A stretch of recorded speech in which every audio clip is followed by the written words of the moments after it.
Hey, Mr. Landfill. Just bear with me as I try and just double check all the tech setups working. But if you can hear me, do drop me a message and say hello, just as I'm double checking everything.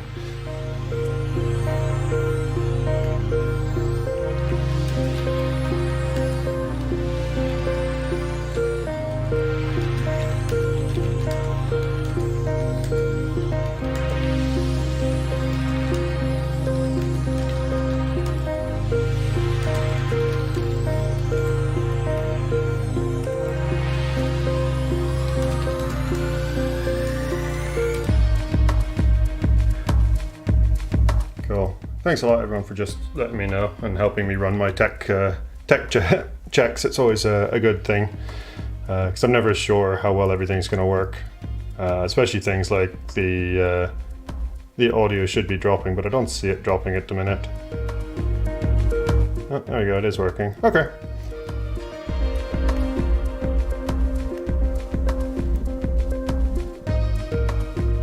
Oh, good. Hearing me typing is probably too clear, but I'm glad it's all working. Great. Just bear with me. It's actually a lot warmer today in the UK than I thought it was going to be. So I was in a jumper, but now already sweating. So that's not a good start.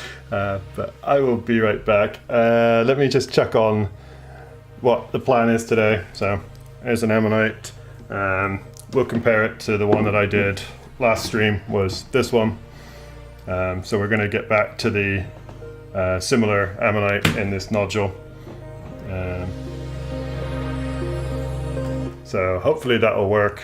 I also apologize if the video is a bit slow. The 4K webcam should produce some beautiful images. The concern will be my internet not appreciating 4K upload, so it might get dropped during the stream if it's going to be fussy.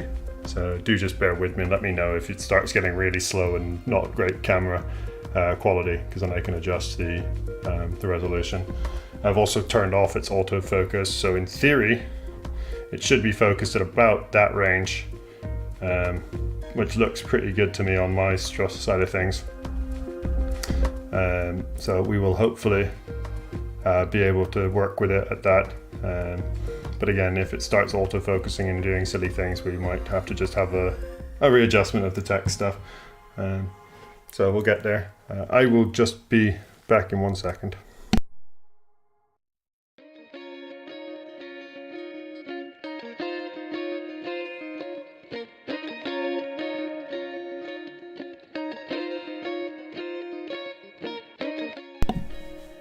Yeah, we're not dissimilar, Mr. Landfill. We're actually up to about 12C, so it's up just shy of 55-ish. So not exactly warm, but definitely not bad for this time of year, especially seeing we had snow last week. So, oh, in fact, York's got to 15 degrees today, so it's a lot warmer than I was expecting it to be. So in Fahrenheit, was that just shy of 60? So yeah, it's very warm here today. Right, I think we are working. Do just send me messages or requests for topics or anything, and I'm happy to just keep talking as I prep. And I know last time I did this, Mr. Landfill was very good at asking questions about any topics you want. So yeah, pick a fossil topic and chuck it in chat, and I will endeavor to answer them or talk about adventures I've had in the past. But otherwise, yeah, we're going to be working on, and this is a Hildoceras ammonite, came from Ravenscar, which is one of the last fossil hunts. It's on the YouTube channel. As I said, it's the same species as this one here. So hopefully will look very similar to this. The tool I'm using is the Dremmel 290, as you just said. The tips come from Zoic Paleotech. So really good website for pretty much all your needs. If I remember correctly, on their website, it's pretty much the one of their top recommended things or top purchase things, so it should be easy to find. The tip that I'm going to be starting with is this one. Let's see if it's going to be visible. So it's a little chisel tip. It works pretty well on these ammonites, which don't really have very big ribs. On the ammonites that have big ribs, I tend to use the long and short. So if I can get the pack back visible. So yeah, you see that there's a long and short tip that also come with the Zoic. The long tip is the one that I've got to hand here. I tend to use this one for the fine detail. It's just a little pointy needle. The short tip is basically exactly the same, just not as long. So those are the tips I tend to use. I also have bought some other ones from eBay. They are different, not always better or worse. I found them quite good for doing bulk material removal, sorry. And basically they're just very big tips. The biggest problem though is the 290 isn't the tip, it's the power behind it that it can generate. It's not strong enough to get through some of the really tough rock. So it's a bit variable. And it then comes down to the machine and the rock rather than the tip you have. So yeah, we're going to get started. If anyone's got a topic of choice, chuck it in chat and I will talk about it. Otherwise you'll just get the noise picking up as the tool gets going.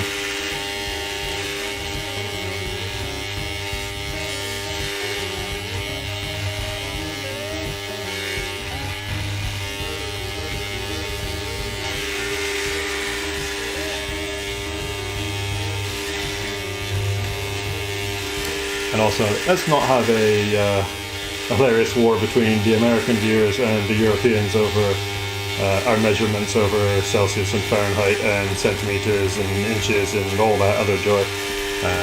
Because ultimately we all know that the best is the horrific way that the British combine the two things and have metric for how we get taught things at school and then use imperial for pretty much all of the things out in the real world, which just confuses everyone. So yeah, we all know that's the right way to do things, is make it as complicated as possible for as many people as possible.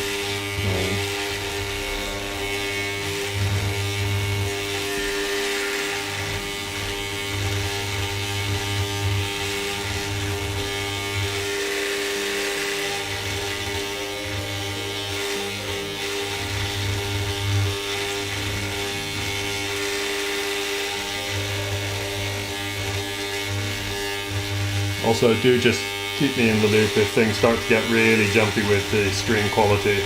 As I said, trying out the new 4K camera, and there's definitely a noticeable lag between what I'm doing and the software already. So I'm hoping for you guys it's at least smooth and buffering that nicely, but there's just a bit of a delay on my side, so do let me know.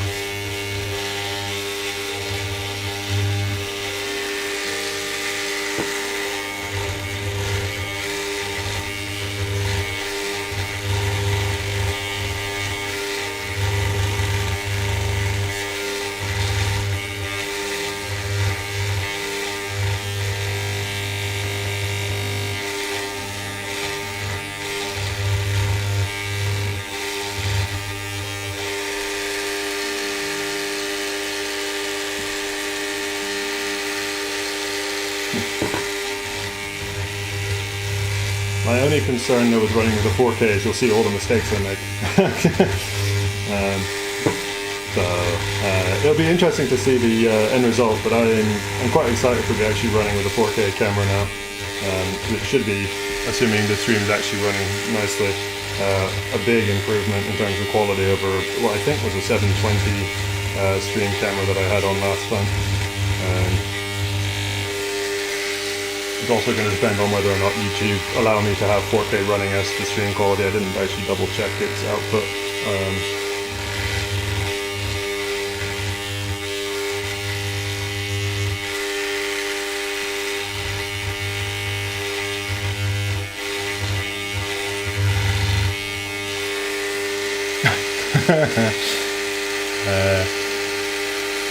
Yeah, so it is a proper challenge, learning multiple different types.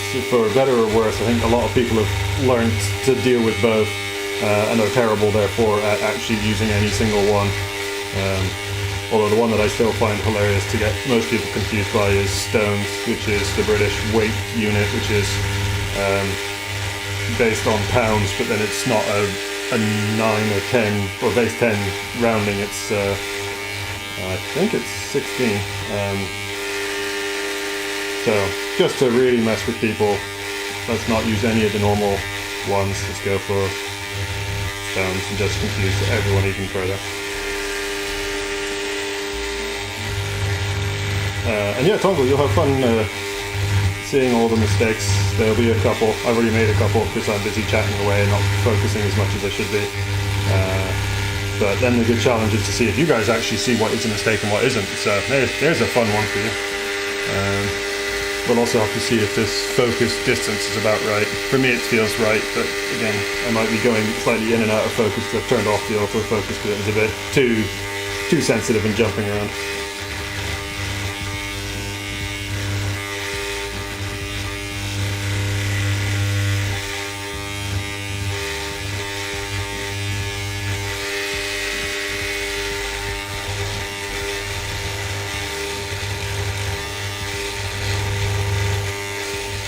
But how's everyone's days going? I'm assuming you're all joining me from work and using this as an excuse to not work.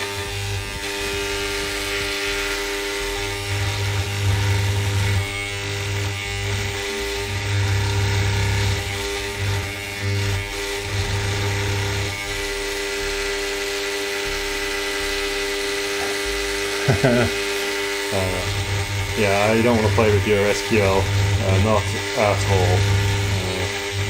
I can do some very basic level coding things, and that is sufficient for my brain. So anything beyond that with large databases or keeping track of lots of items, no.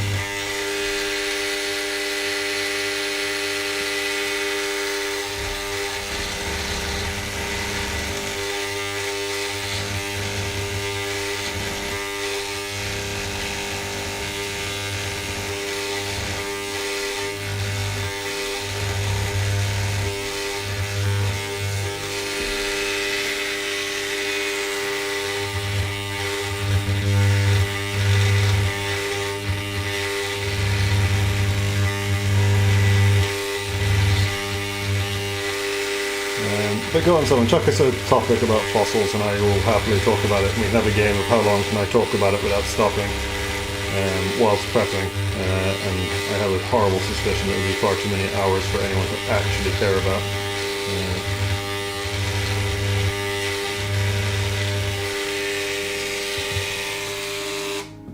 That's nice, Mr. Landfill, that it's so slow. Just also bear with me as I'm gonna go actually pop a door open and get some air in this room. It is already really hot in here, so I will be right back.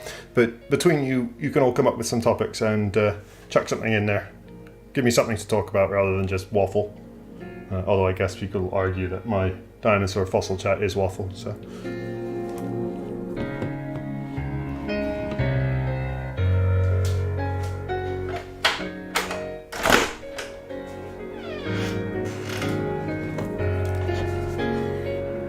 Right, so we'll get some air in now.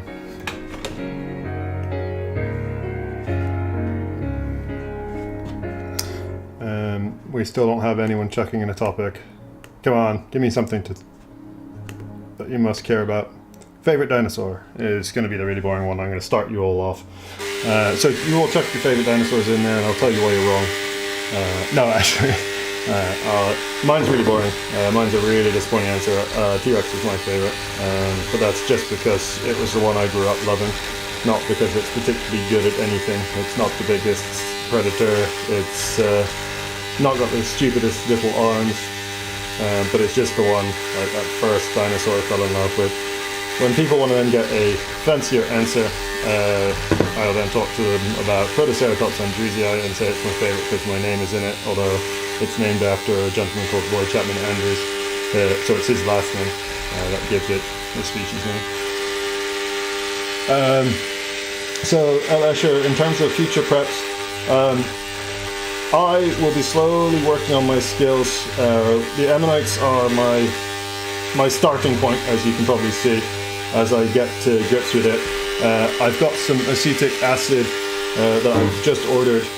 So I found a fish fossil yesterday on the beach, which is normally not very exciting. The fish fossils in Yorkshire are actually fairly common. It's just chunks of bone that just I mean, they're bone, but they have a distinct look to them, which is how you can tell that they're not marine reptile bone. But the bit I found yesterday actually has some scales preserved on it, and they're stacked, so it suggests that there's still some bits that are in situ, in place. So I'm going to have a look at trying to do some acid prep on that. Unfortunately, that's not really a spectator game, because that's going to take probably weeks to do, depending on how it goes. So unfortunately, for the minute, it's going to be mostly ammonites. I've got hopefully a few more bits of bone that I will start to get out that I can play with, including some of those fish fossils, because it's not so important if I damage the fish bone, because it's quite common. So I can start learning how to deal with fish, or with bone, because I'd love to prep it.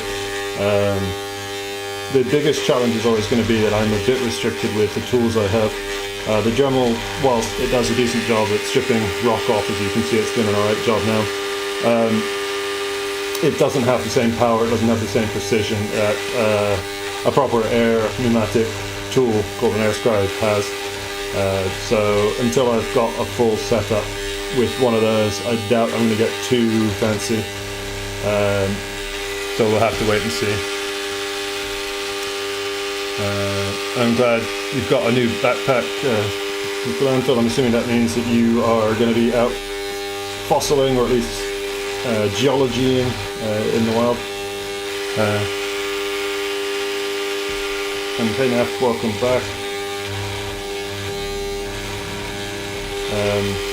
As far as other things, as far as the channel are concerned, I've got some ammonite nodules I picked up from my last fossil hunt yesterday, 2 days ago, which I'll actually split as well, and that'll be one of the next videos, because some of the nodules, they split really nicely. So I'll just pause this for 1 second. So if you haven't ever seen in Yorkshire, the ammonites often come looking like this. So they come in a nodule, where you've got just the edge of an ammonite exposed on the outside, and these still little limestone caps on each side, which is what I'm removing at the minute off of this one. But certain ones of them, sometimes you can get a chisel in on the edge, depending on where you hit it, or sometimes just you can get a hammer in there, and if you get a good one, you get it to split open, and you can just get a beautiful ammonite split like this. So this is from 2 days ago. So this will be what I'm going to aim to do one of the next videos. I've got a bunch of these little nodules, so we'll be able to hopefully split a few to be able to show off a few more individuals, rather than trying to prep them like this with the tool, which is a lot slower. So that'll be one of the next videos.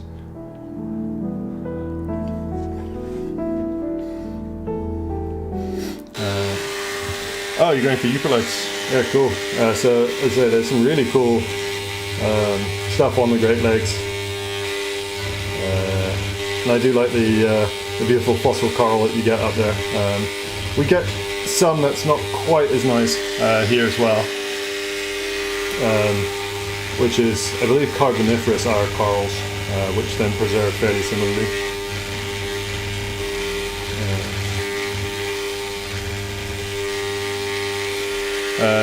Yeah, Mr. Landfill, if you really like the ammonites, as I said, if you check out those resources, I believe also the website which has the Zoic Paleotech, the place that gets the Dremmel tips, they occasionally have nodules on there for splitting as well and prepping.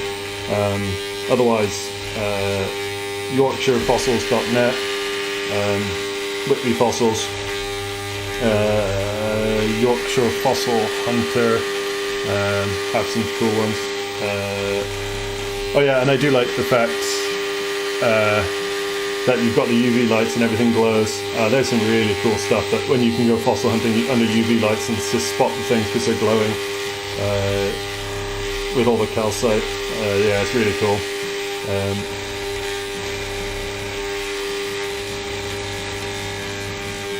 I want to say one of the channels, I suspect Michigan Rocks has it. Paleo Chris would be the other YouTube guy that I've seen do a few, and Wild Kyle. They all done fossil hunting and rock hounding using the UV flashlights in the Great Lakes as well, which might give you some good prep work, although I suspect you already know far more about it than I would do.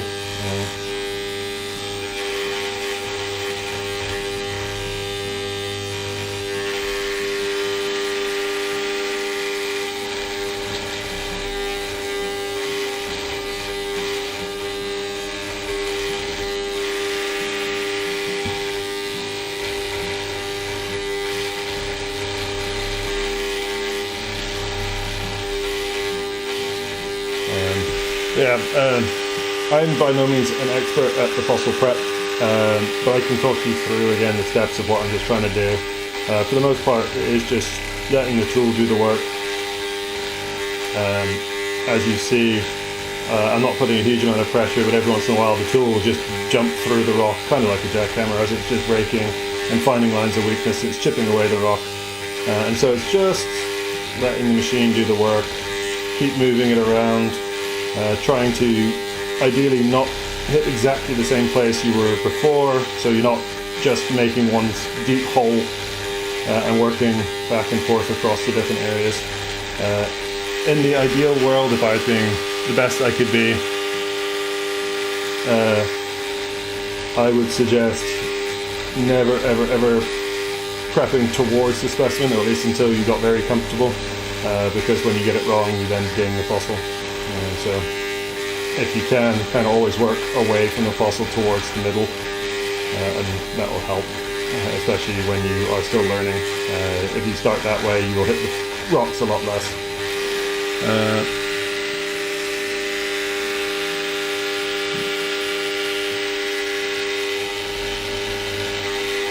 So I'm glad that your backpack's looking good.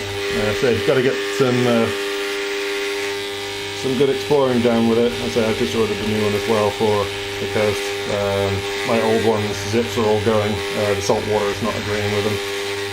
So I had just got myself a new Army surplus or Army reserve used backpack, which is in the post. I also quite like it because it splits off the fairly large pack from what will be a day pack, so it will allow me to, if I'm going camping on the coast, to just drop the big bag and go collecting with the two smaller side packs, which are about 20 litres. Or if I find something really big, I can chuck them in the big pack and still have space.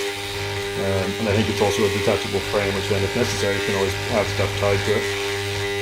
But I am hoping I never need to, or never find something so exciting I have to strap it to it, because that is going to be a bigger to try and climb out of some of these places with that on. That might be a job where you have to ask some friends to come give you a hand and barge them with whatever is the appropriate method. Pizza, beer.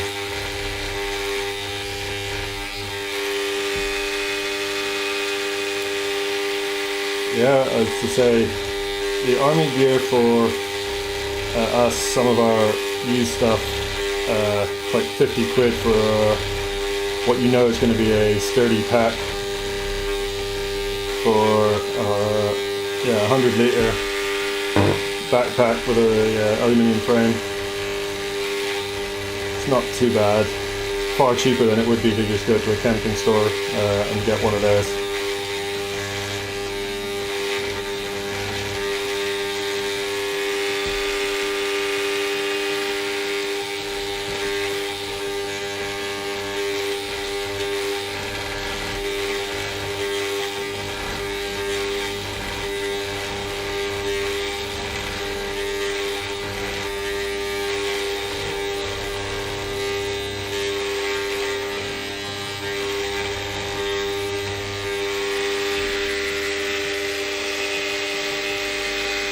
So slowly getting the edge of this ammonite.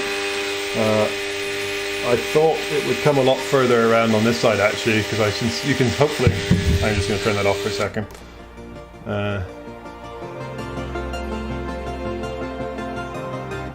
So yeah, I thought that this ammonite here I thought I was just going to be missing the next loop around, which I thought was going to basically fill this gap on this side, and we then have it pick up again on the outside. But I'm looking at this, and I mean, it might be there, because there's bits of shell that you might just see visible, if I get the lighting right there, which might be it wrapping around, but I don't see it continuing in a good, coherent way through here. There's definitely bits of what look like shell, there, and there, but those don't really look like ammonite shell, or if it is ammonite shell, it doesn't look like it's intact. So we might just have a much smaller little ammonite here, which would be nice because it makes life a lot easier. Yeah, I was going to say it's a good bag then if it's does 48 hours, if you can chuck everything in it and go.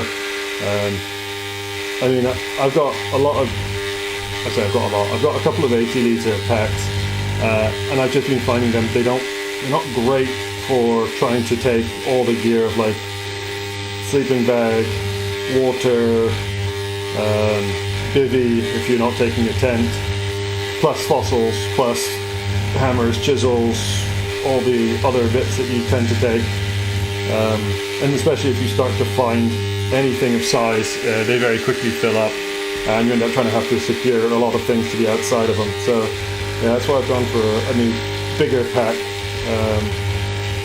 to hopefully get around some of that issue, but we'll have to see if it works as such. I've also got a TAC vest, a tactical assault vest, which I've tried to use thinking it'd be really good just to have lots of little pockets to chuck little fossils in, and then all the hammer, chisel and stuff. The pockets just are kind of the wrong size to make it really worthwhile, although I will continue trying to find a good use for it. I bought it, but it's also in really nice shape, and I get to feel really cool with it, even if I don't look really cool.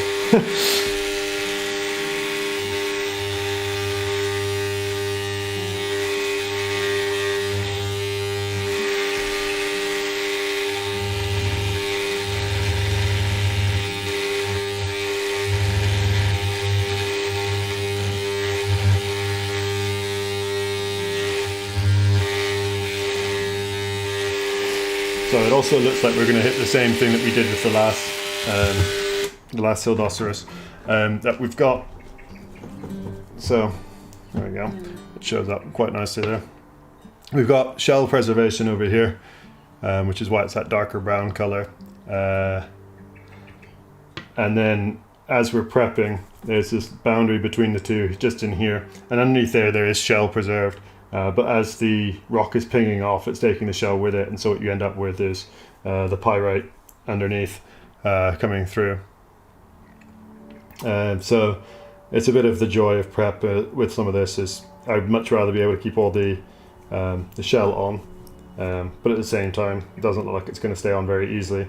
And I'm not going to complain too much because we get these lovely sutures, which I'm hoping you can all see on this ammonite. So in here, there should be these sort of wiggly leaf-like lines. I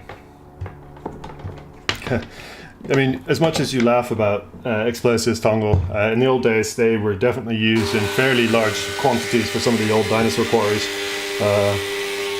Not just to dig fossils out, but also to make sure no one else could come along and collect from your quarries. They used to just dynamite them. There's a famous time in US history called the Bone Wars, which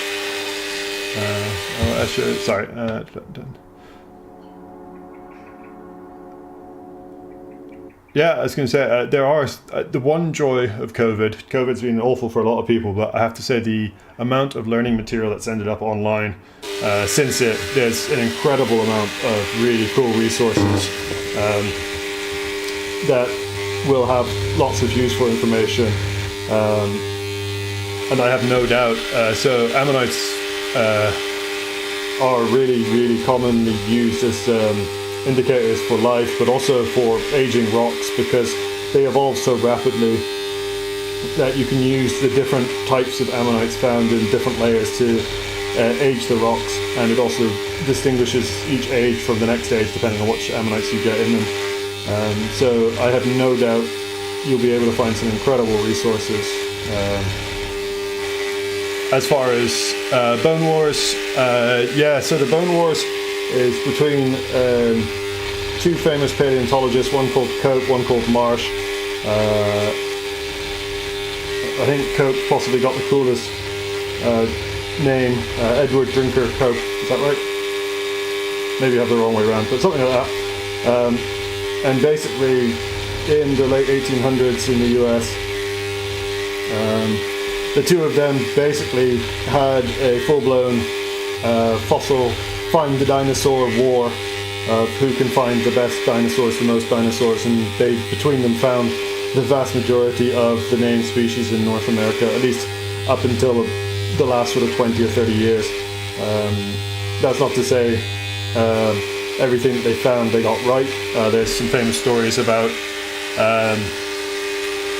one of them stuck the head of one of their, I think it was a marine reptile on the wrong end, it might have been a sauropod. They stuck its head on its tail, which then got pointed out by the other one, which of course, you know, would not go down too well if he's your arch nemesis to have them point out you stuck your head on the wrong end. But yeah, they basically paid teams and themselves went out and fossil collected across the US West and found just stupid quantities of dinosaurs. But they themselves then became such evil enemies, they actually were hindering science by just doing it slapdash, blowing up their own quarries, as I said. Just spitefully not trying to collect to help science, but there to stop the other doing science.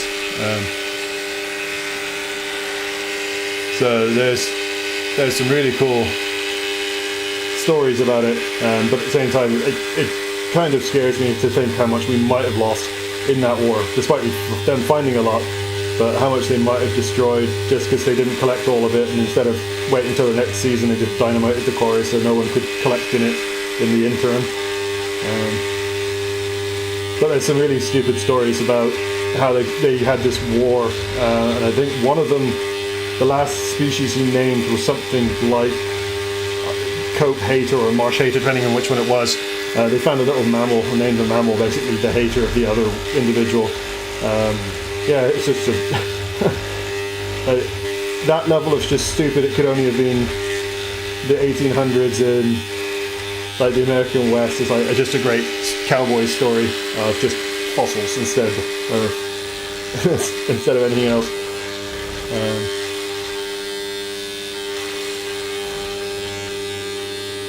Yeah, if you ever want to read the Bone Wars themselves, and there's a couple of books, there's a lot of books around it.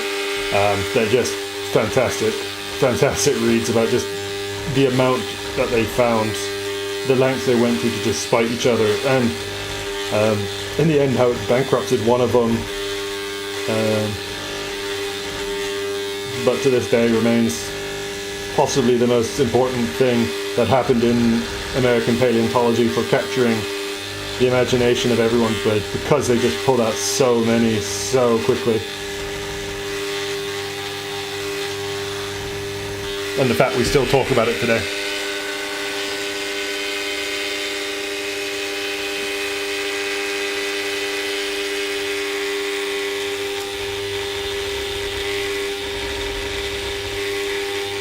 Yeah, I mean, the Bone Wars show up in like absolutely everything. Like, so Dinosaur Hunters doesn't surprise me.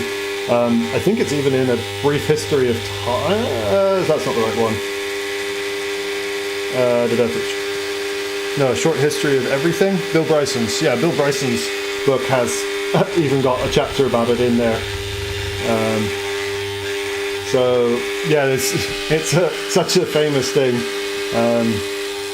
That it shows up in so many different areas. But yeah, there you go. There's your explosives in paleontology. Still used today, but to a less extent. Mostly because of that whole like damaging of fossils that we try not to do.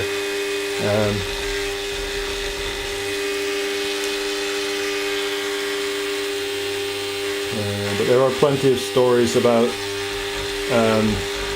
fossils only being found because blocks in quarries were dynamited out, and when they found the block at the bottom of the quarry, there's dinosaur bones sticking out of it. That's surprisingly common. And depending on where in the world you are, quarries are the source of the vast majority of dinosaur remains. So there's some places in Canada where they are mining the oil sands, I believe it is, and yeah, they've dug up some incredible dinosaurs out of it, and marine reptiles as well. So if you want to see one of the most stupendously preserved dinosaurs, I encourage you to look at Borea pelta. So Borea, kind of like the Aurora Borealis or the boreal forest, like if you know, basically Arctic things. And look up the Royal Tyrrell Museum in Canada, and that's where it is. And it's basically an armoured dinosaur that died, washed out to sea as a floating dinosaur corpse, and got so far out and then sank into this really deep water, and preserved in such incredible detail. They have gut contents, they've got skin preserved, they can actually see inside the preservation, like how bubbles were escaping out through the skin as it was decomposing. It's just stupid how well preserved that thing is, and it's also massive. Truly one of the most incredible dinosaurs found probably in the last 20 years, possibly ever. And yeah, it was a dinosaur in a quarry, a dinosaur in a deep sea water quarry. So the rocks that they're digging are like really deep marine sediments, and this dinosaur just floating around in it. And yeah, sure, I've been lucky enough to go in and go behind the scenes, and it's just an obscenely incredible museum, built on the edge of the Badlands up in Alberta. It's just beautiful in there. The material they have on display is stunning, and I just was very lucky to be able to go explore around it. It's also really funny that it's just in one of these places where there's so many dinosaur bones that they often have crews that go out and collect fossil material within eyesight of the museum itself, like in the walls of the valley, all the way around. They regularly pull out dinosaurs from to this day. And then they've got Dinosaur Provincial Park, which I talked about last time. Again, it's just such a silly place for just the sheer quantity of dinosaur bones that are there, and that's right on the doorstep as well. So they have crews that go out regularly picking up all sorts of fossil remains, and thankfully Tonga, we cannot clone that one. Whilst it is exceptionally well preserved, no DNA. There will be no DNA ever found from a dinosaur, I would speculate, at least not from a non-avian dinosaur. And I specify that because there are sufficient pedants in the world that would say, oh, we've got DNA of birds, therefore we've got DNA of dinosaurs. And yeah, it's true. But I don't think we'll ever get one of T-Rex or anything like that, sadly. Or possibly also for the good, because we've all seen the movies. We all know what happens. It ends well. So the story behind the photo of me standing by a big bone. So the one that's my picture of my channel. So that photo is taken in Argentina in a museum whose name I always get wrong because it's incredibly long, but it's down in the south of Argentina, and it is of the biggest dinosaur found to date, called Patagotitan, and that there is the leg, like an actual appropriately sized leg of that dinosaur.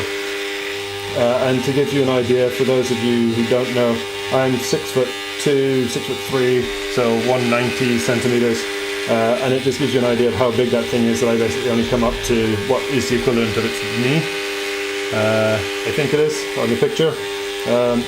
But it is also, if you've seen any of the BBC documentaries, there's one about Attenborough and the giant dinosaur. It's the same dinosaur that's in there. If you have a look at the Natural History Museum in the USA, the AMNH, they actually have a mount of the specimen where it's like fully put back together, and it comes out of one of the galleries. Its head goes into the next corridor. It gets so big. It's just truly stunning place.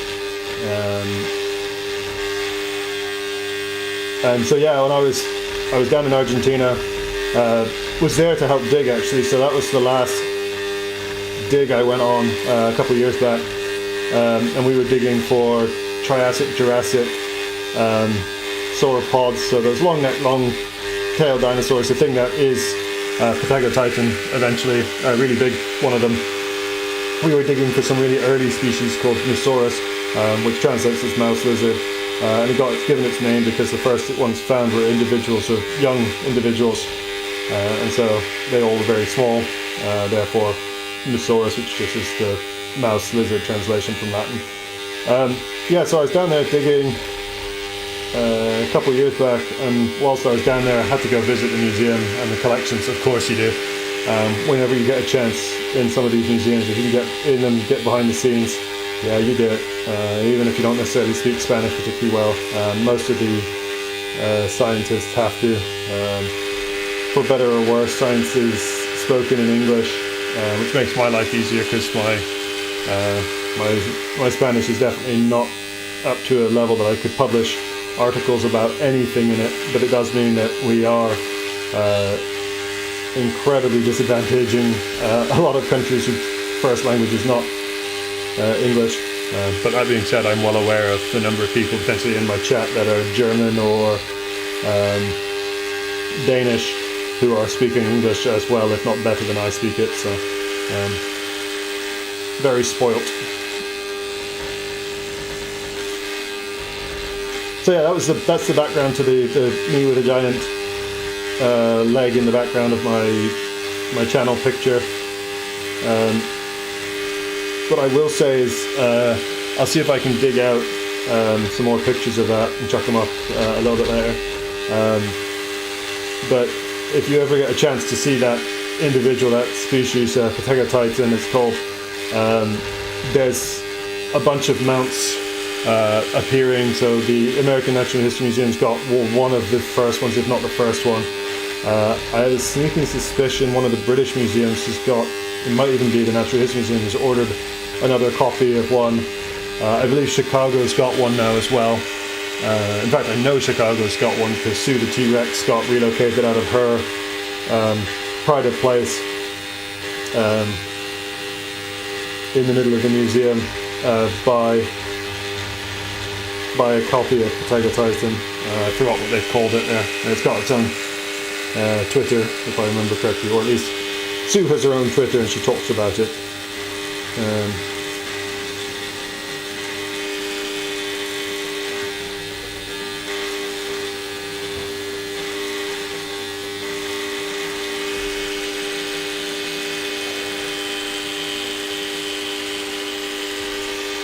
But yeah, I was going to say, so Tongal, you're talking about T-Rex with his short arms. I say it's my favourite dinosaur, but it's also really crap because there are species with even more ridiculously tiny arms than T-Rex.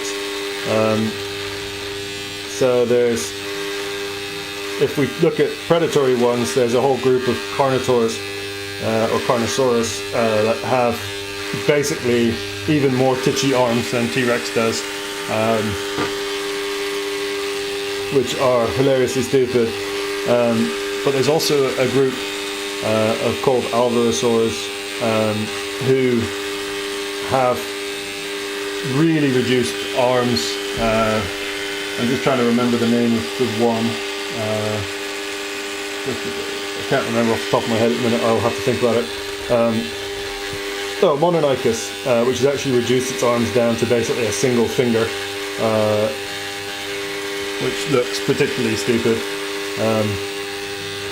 So yeah, T-Rex has got relatively titchy arms, but actually it's not the titchiest of the dinosaur arms, and actually still surprisingly big. Like we all laugh about them, but they're actually still fairly big. It's just that the damn dinosaur is so huge that his arms look silly and small.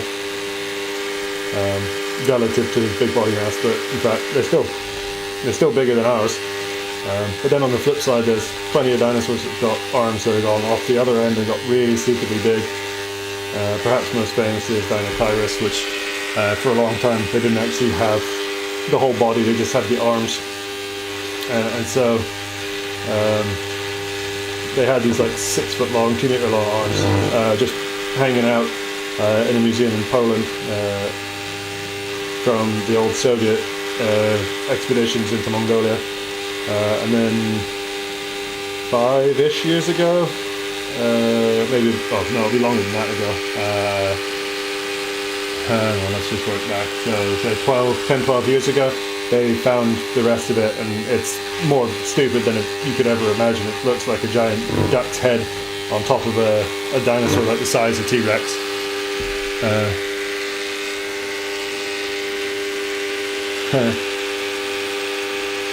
As for what am I doing with all my fossils, so I keep the best ones I can. I have a massive collection of them, basically lining one of the flower beds in the garden. We currently rent the house, so they're very likely to stay out there when we move next. But we're also going to be giving away a bunch of them as tokens or favours at our wedding. So people will be able to take their ammonites or shells or whatever there happens to be on the table as sort of a treat that's very much us, or at least very much me, as part of our wedding. And I guess it's very much us because she tolerates me collecting all the fossils.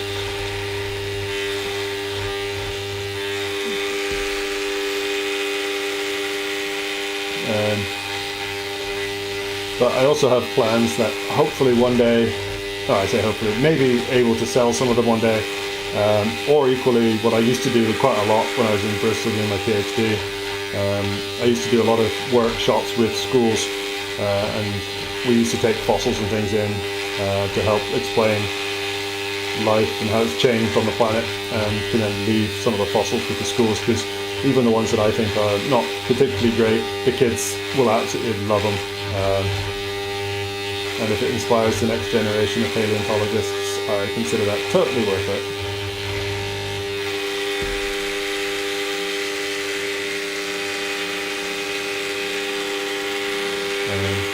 So that's the plan. At the minute it's just I am still collecting for my collection and for the wedding. So a lot of the ones that you see me prepping now, depending on how well they come out, so anything that's absolutely truly stunning is likely to stay in my personal collection. Anything that's not what I consider brilliant would probably end up going out to the guests. I hope none of them are watching, because then, yeah, I mean, only the best are actually coming out for the guests.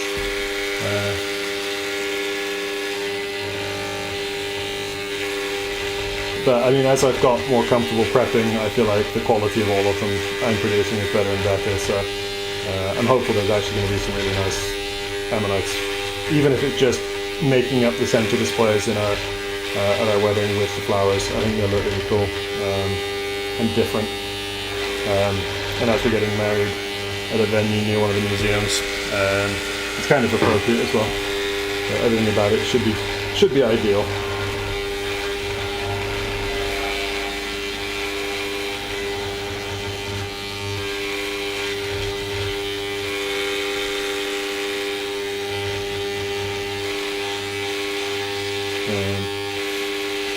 But yeah, there's a couple that I've got coming back to me from professional prep, hopefully next week, which will be my marine reptile and a really big ammonite. I've been speaking to the preparator yesterday, and so I can show them off as well in the streams, hopefully later next week. And if you haven't caught those are all on the videos of fossil hunting at Port Mulgrave. Both of those are fun. Yeah, so Mr. Landfill, this is coming out pretty quick. There is, or what appears to be, let's see if we can show you. So in here, it's a bit difficult to see with the dust. So as I'm prepping, I'm trying not to destroy fossil deliberately, at least not at this stage. But in here, there is some shell, which, as I was saying earlier, I think the next whorl out, which should be basically this width, I mean, there's signs that it should be here if I look. I don't see it in the obvious place other than maybe deeper down, so it's very possible that this next whorl, that we've got these bits of shell on the outside edges is broken or collapsed. So all I'm just doing is just smoothing this edge in towards the edge of this ammonite here. I suspect there is more underneath it, but I don't know if it's going to be worthwhile prepping it all the way down to, I mean, you can see the curve of it there. If it's worth prepping that all the way down on this edge, seeing it's not, or doesn't appear to be well preserved all the way around the outside. So I think I'm just going to do what I'm doing now, just smooth this in on this corner. And then I'm going to have to try and just tidy up this middle section, give it a good clean, and then I hopefully will have that done in the next, where are we at? We're 51 minutes in. Yeah, so hopefully the next 10-20 minutes this will be done. But yeah, I'm glad you can see what I'm saying. I'm hoping that the quality is sufficient. You can all see the details as I'm trying to point them out, but I do understand that it may not be always the most easy. So yeah, do let me know if there's something you want me to stop and talk back about with it.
And what I'm also just keeping an eye out here is whether or not this middle's still here. So I was a little concerned with how that just broke or how that just popped on this section here.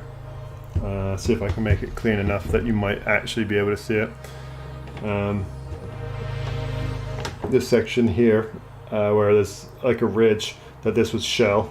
I don't think it is, it doesn't look too much like it, and there is shell at the very bottom of this, so I'm hopeful that the middle's still in pretty good shape, but just keeping an eye on it as I go. Again, it'd be nice to keep some of this shell. I really like the color of it because it's always that sort of beautiful brown. The downside is it shows up really nicely where you've hit it with the so it shows where you've hit it with the scribe, so you can see there's a little ding there, a little ding there. I imagine most people would never notice those, but as I'm the one doing the prep, I'm all too aware of where I make a mistake.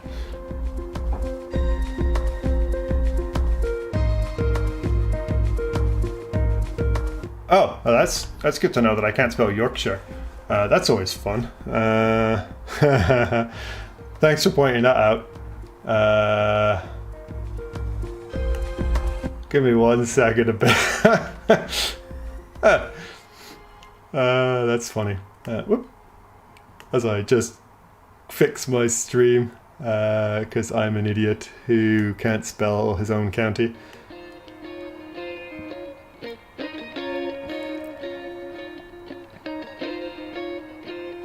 And I've probably been copying that from the last several, so it's very possible that I've got that wrong multiple times. Ooh, that would be bad. Yeah, thank you for pointing that out. He says,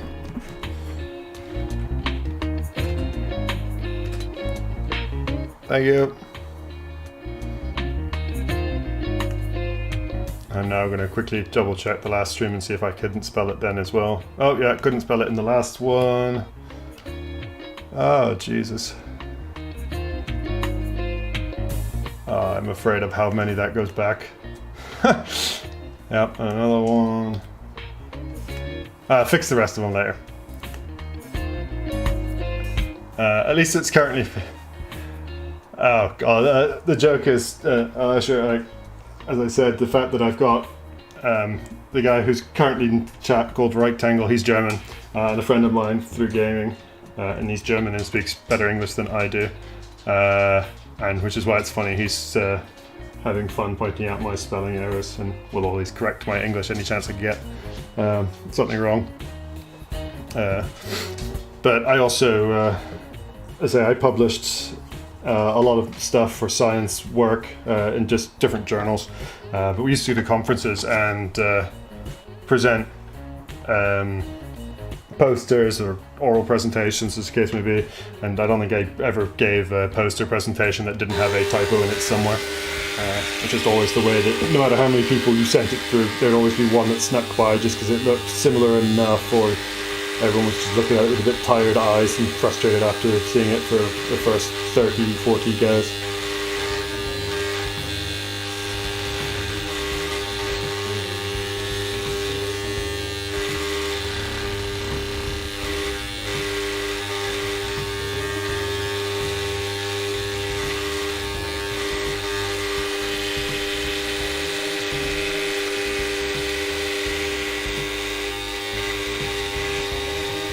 It's actually one of the funny things. The first handful of my subscribers were all my online gaming friends, and they're all Europeans, very few actual Brits in the group. And the number of them who speak English at a level that's just outrageously good, and then they're always apologetic for their English, and I just laugh because their English is better than mine.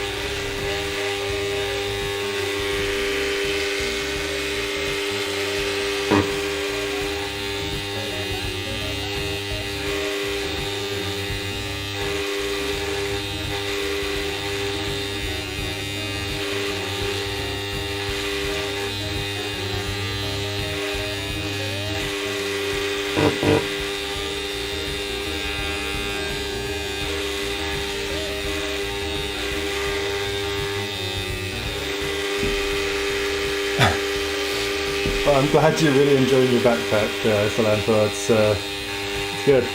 I expect to hear reports of how successful your explorations have been with it.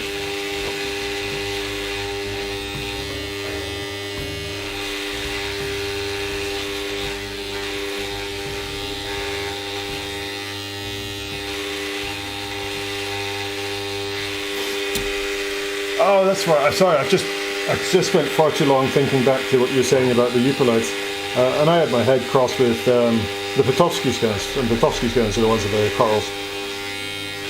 That's right. It's been a while since I was thinking. Got my geology backwards for the Michigan fossils. Yeah. If I remember correctly, though, you do have to be careful which beaches you go on. Some of them do have restrictions on how many rocks you can take off, particularly for certain types, because they don't want people just ripping their beaches apart.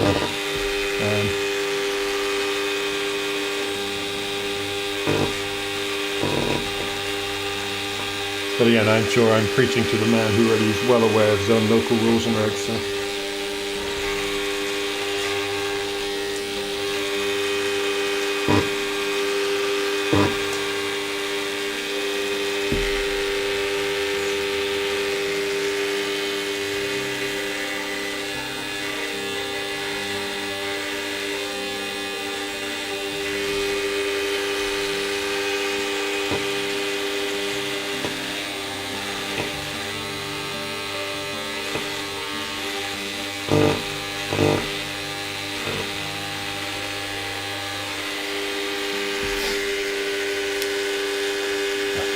Yearly weight limit. I just love the idea that they take everyone, just weigh all the rocks that you've got.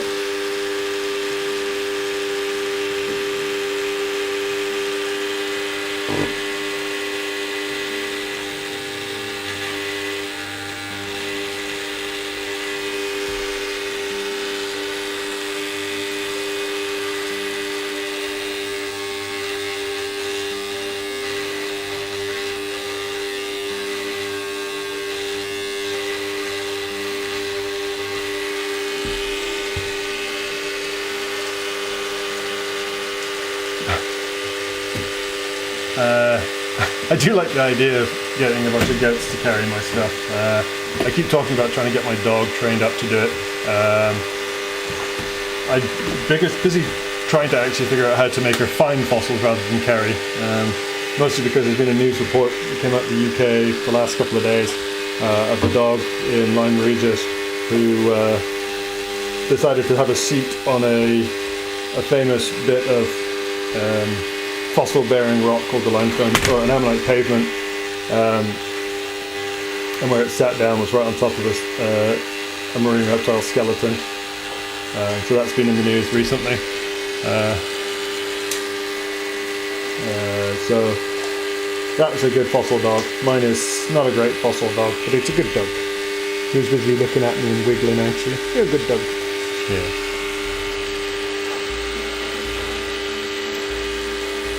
Yeah, I mean, there's a lot of hilariously fortuitous events of people finding fossils, or their dogs finding fossils. That's not the only one in the UK I've seen of dogs again being involved in finding marine reptiles. There's another one from, I want to say, Somerset a few years back as well.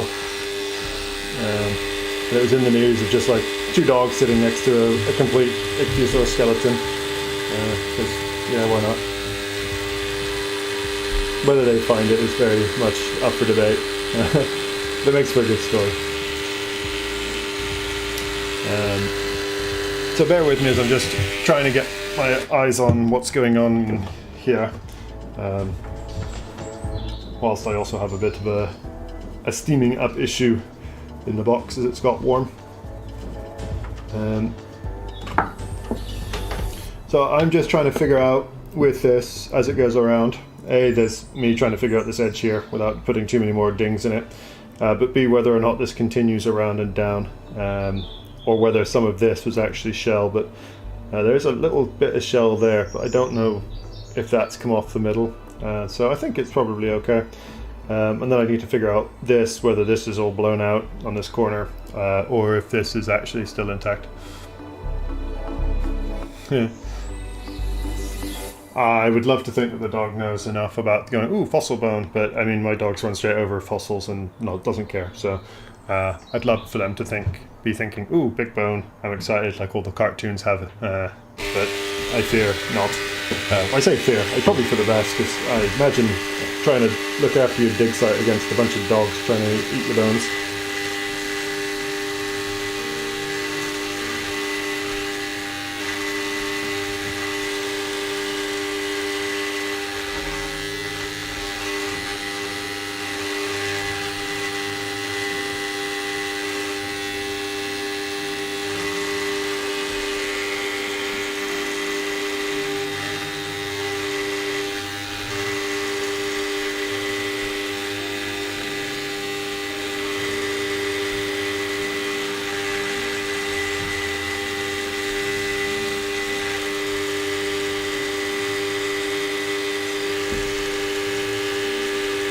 Sorry, bear with me as I just try and get my eyes in on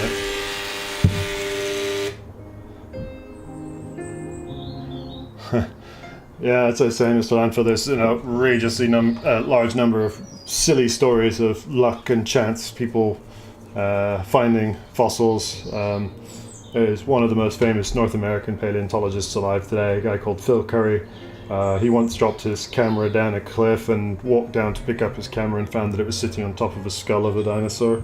So I mean, yeah, there's plenty of ridiculous stories out there that you could tell me something like that and I would believe it's very possible that it's happened, because there are far more implausible things that have happened. There's a good one in China that a guy was in a train and some of their trains don't exactly move at high speed, some of their local commuter trains. And he was looking out the window and saw a skull, so got off at the next stop and walked back and picked up his skull off the train tracks. Yeah. So just bear with me. I'm actually not 100% sure how deep I would expect this middle to go. So I'm just having a quick compare of my last one, which popped really nicely, versus this one, which is not coming out as nicely, to figure out whether or not it's there or if I think it's broken. And I'm not sure about the new one. The new one here, I would expect to be seeing shell continuing down, but it's not popping as nicely as I might expect for it here. So I'm just double checking. We'll keep going just to make sure.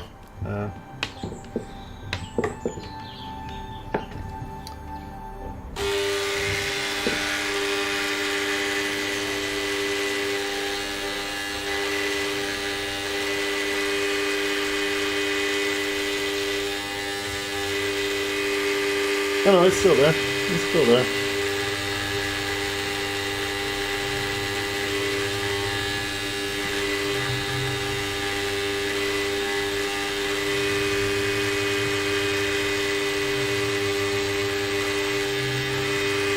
Yeah, my ultimate goal with this is if I can get comfortable enough to prep my scrappy little bits that I can then start doing some of my really nice ones that I might find. Rather than sending them off to the professionals. Things like the bone, I think, especially if they're good specimens, will probably always be sent to professionals as long as I can afford it. Just because some of the things are just so incredibly rare that it would be a disaster to find one and then ruin it doing your own prep.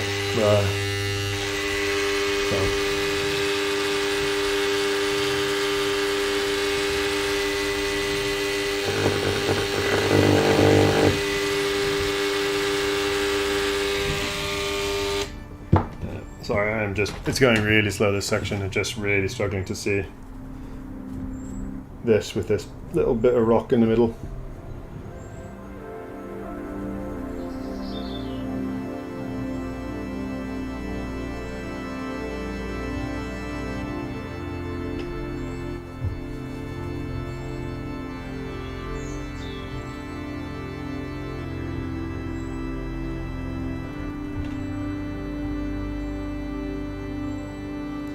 Yeah, I think it's still going at least here, but yeah, we'll keep working on it. It's far from the prettiest.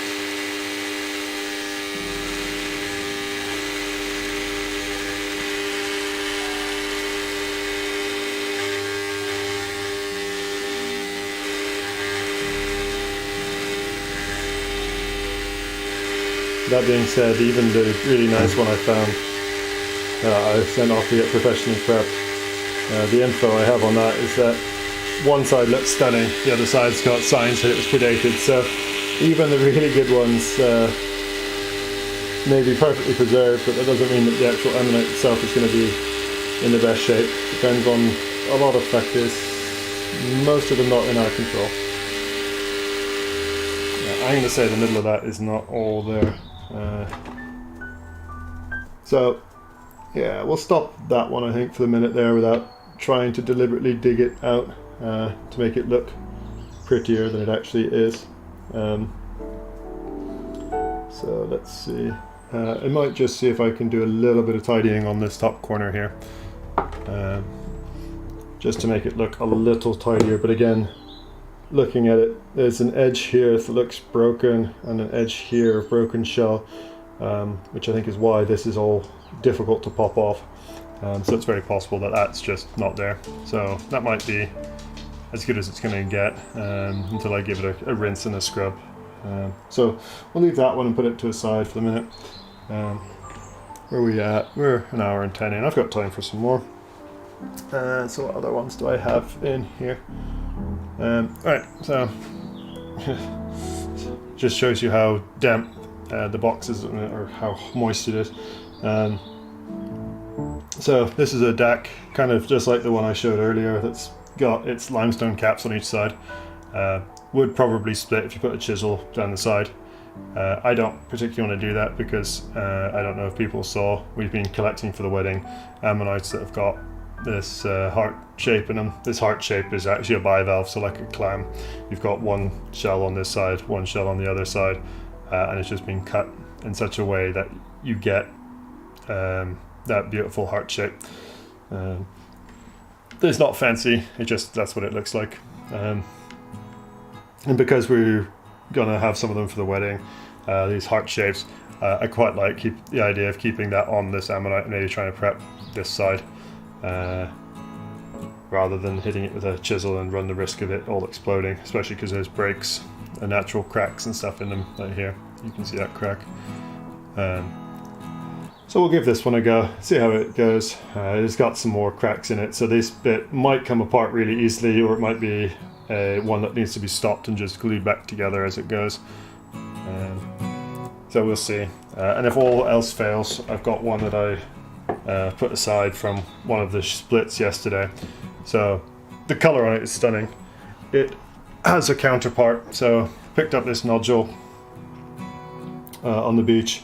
There's a really ugly duckling of a nodule, not like this. So this is sometimes how you see them. You know it's an ammonite because you can see this edge here in these chambers. And the chamber is often filled with calcite, which is what these slightly whiter sections are, he says, moving it out of shot. So yeah, I knew this was an ammonite, knew it was there. Knew there was another one based on the bottom. So again, this is what an ammonite looks in section, like in half. And so I hit it, and it popped open really beautifully, like this. As you can see, because it was on the beach getting worn, we lost this side. But there's still a little bit of matrix on it just in here, so I might try and just tidy this off if my heart ammonite doesn't prep well, because this just needs a tidy. Otherwise it's complete as it's going to get. And it actually goes really nicely all the way down to the middle, as you can see down in here. That's really, really nicely split. But yeah, just a little bit there that I'd like to get off, and then cut the two bits that then go back together. So that's my backup if this other one is a bit of a disaster as it goes. There are plenty of others I have in the box ready to go in the event that we want to. But I want to just double check, are people still there? It's got very quiet in my chat. And I'm not complaining, I just want to make sure I haven't lost my connection and everyone's just laughing at me.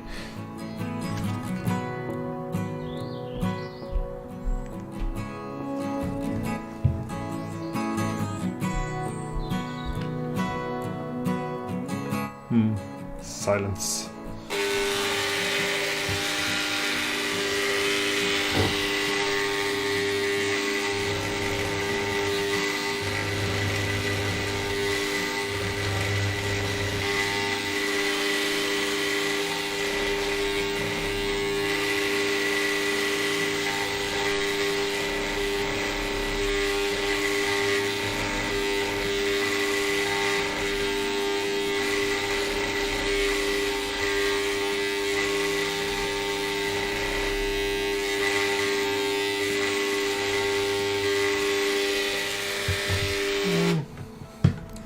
I'm actually just going to do a quick check, technical check, because oh, there we go. Oh, Mr. Landfill is still here. I just had a concern that I'd lost absolutely everyone because my chat went completely silent. I don't know if I've had a disconnect or what, but it was just very oddly quiet. So yeah, new ammonite is a Dactilyoceras, so we'll just be having a go at this as well. This might be more difficult to prep, just because of the nature of Dactilyoceras. In the ammonites, they have ribs which give it a texture, so the rock doesn't necessarily pop off of it as nicely. That being said, it obviously depends a lot on the individual ammonite. But yeah, just to give you an idea.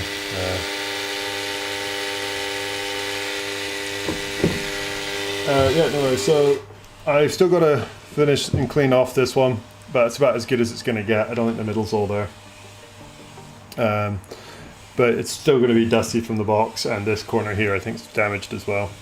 So definitely not as nice as the last the nest, Hildoceras. But I think when I give it a good scrub down and then put some adhesive over the top, it'll look really nice, even though it's not as complete. So there's the quick comparison. That's the last one.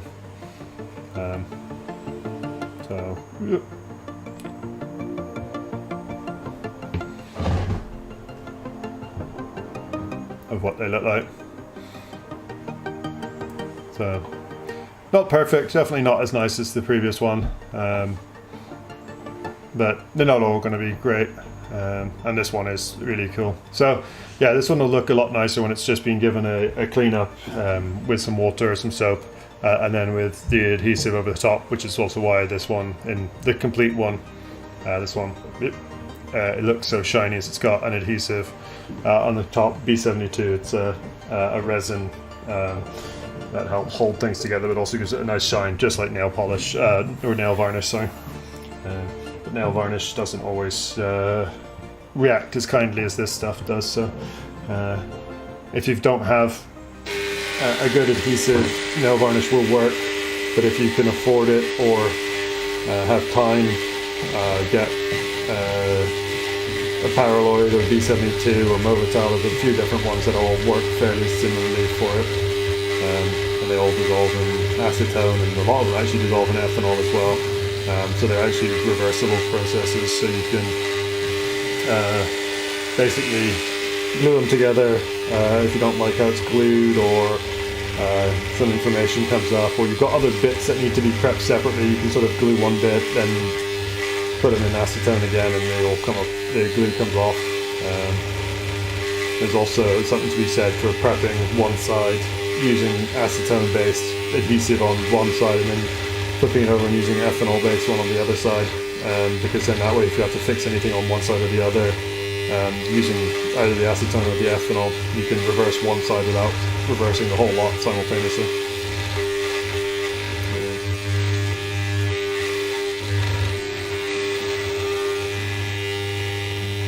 Or at least that's what I was told.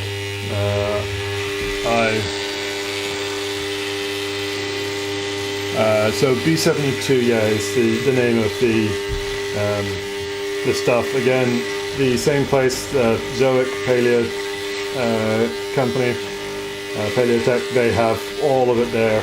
If you need a starting point to at least figure out what you're looking for, you can often find cheaper versions elsewhere. But if you're looking for a one-stop shop for all your things, that's normally a good spot as any to start with. I bought my acetic acid yesterday off of them as well, so just to show you that they are good for pretty much everything.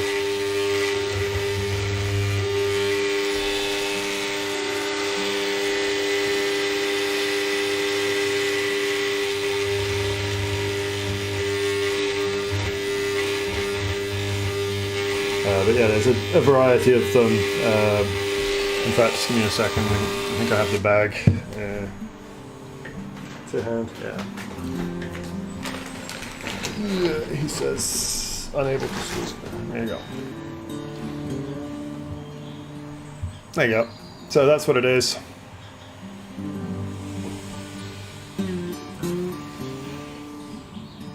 So it works really well at being a consolidant. It's fairly weak. It's not like super glue, but it's reversible, unlike super glue.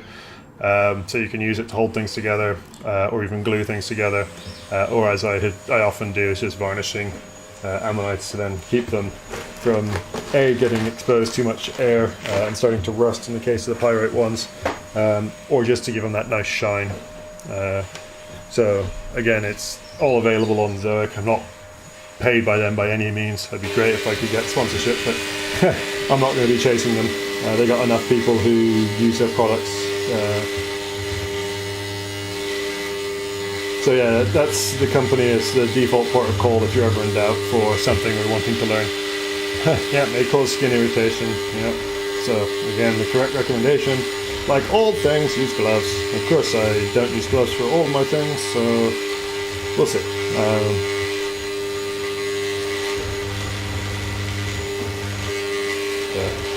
I've never had any issues with it, as a chemical. That being said, I don't tend to try and dip my hands in it. I try and treat it like normal glue. Don't want my fingers in it because then either I leave fingerprints on the fossils when it's touched them, or it just becomes a pain in the butt and get your fingers off said fossil, which is, again, not what you really want. Yeah, it probably was a vacuum in the background.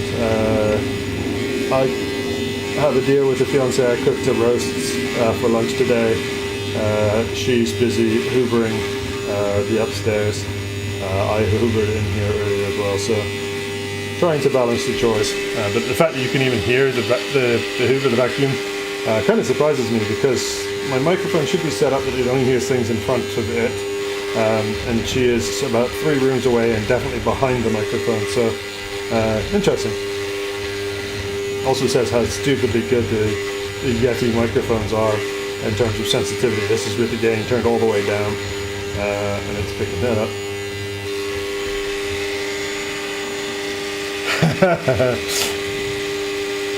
Yeah, so as I say, it's a one-stop shop. Dangerous if you have any levels of disposable income.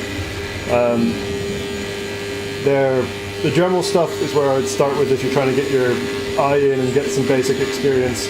But then they have various kits and setups that show you how to do things. It's got guides depending on what you want to prep and what tools and all the rest. So a really useful resource. Even as I said, it may not be the cheapest option, but a really good one-stop if you need to just buy a bunch of things. As they're British, I believe they're British, at least I might be horribly wrong. There might be extra shipping costs, but if you can find an idea of what you need from that website, you might be able to find a US or local equivalent depending on who it is that's looking.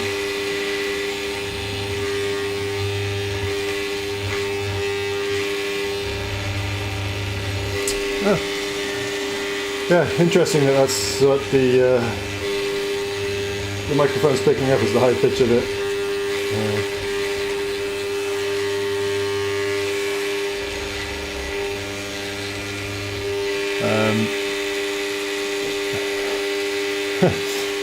Yeah, there's a lot of things on there that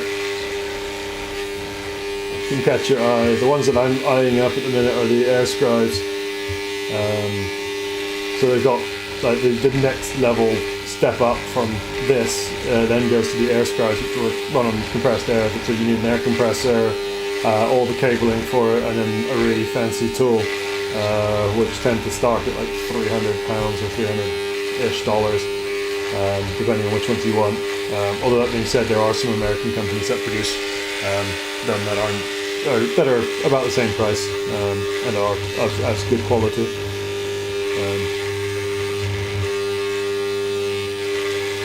But yeah, those ones are then super powerful.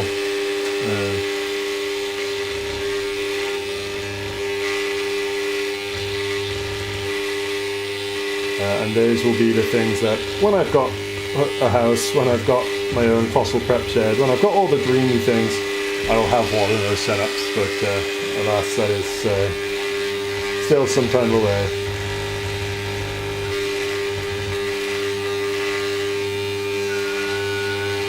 Oh yeah, and you'll probably hear the hoover, the vacuum again. I do apologise for it. Ours does have a particularly high-pitched whine to it.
I was gonna say, I would complain, but I really can't. She's doing a dream doing the hoovering. We've got her family over tomorrow, so I did some of the chores this morning, but she's doing a chunk of them right now, and so by letting me get on with this for you guys, I really better not say anything bad. But no, she's a dream, and she puts up with me and all my fossils, so what more could I ask for, eh?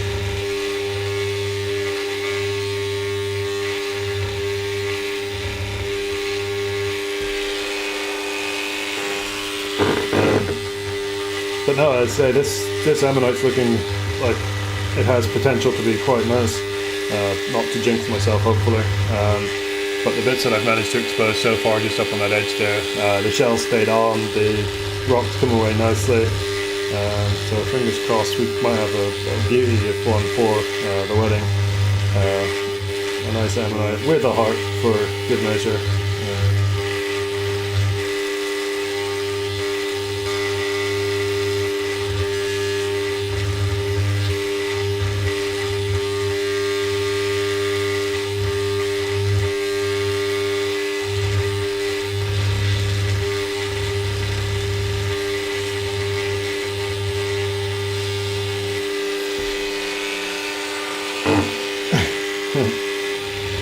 Your condolences for her putting up with me. Yeah, I would sympathise with that. She's putting up with me.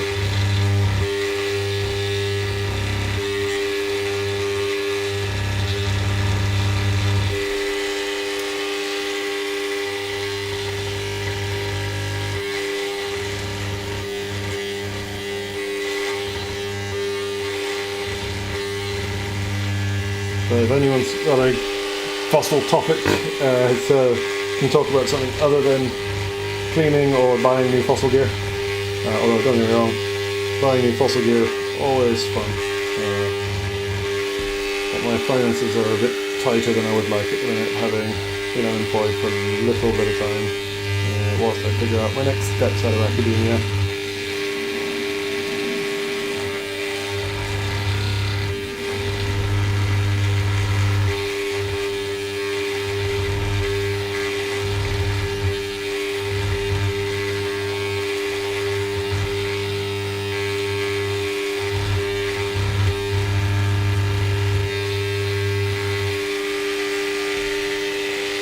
Also, apologies, I just realised I'm slowly creeping that way again with my prepping. I'll try and keep it down a bit further.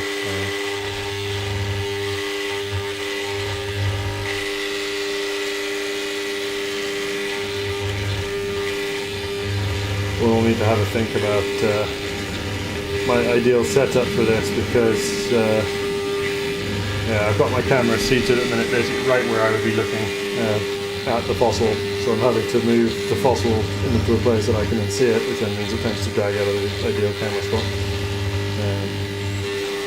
But new camera, new position. It might come on to the side towards where my left hand is, so I'll be looking from up over here, up over this direction somewhere. Which I think should give a pretty good view, as we're trying to figure out the best way to mount said camera on a glass box without making it all vibrate or anything like that.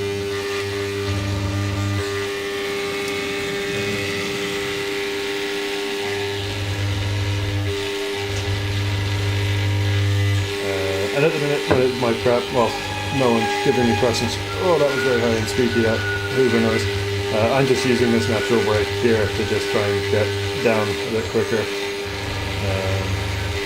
So this natural crack is a good spot to be just working along, just to get some chunks of rock off easily.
Tongal, you might be forced to come up with a new topic for me just to talk at people about.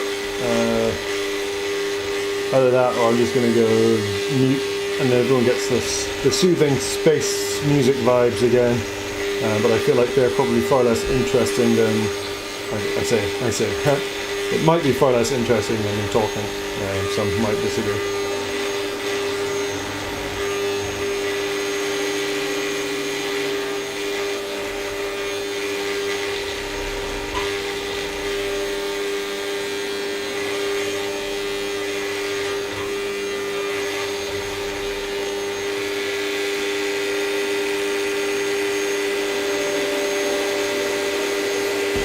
Oh, that's cool that they do a reenactment of the Bone Wars. How do you reenact the Bone Wars short of large quantities of bone and dynamite? That is the thing I really want to know.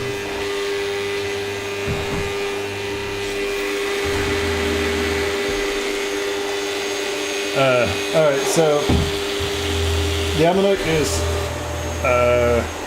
called the Dactilyoceras. So it's one of these. So this is what a DAC that's being prepped looks like. It's fairly decent prep if I say so myself. One of the ones I'm actually very proud of, which is why it lives in the box here, just to show people what it's supposed to look like. So that's what this will be, hopefully, underneath all of this.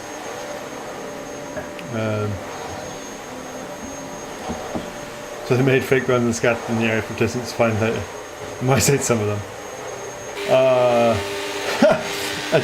The fact that they make the fake bones out of it, the mice ate them.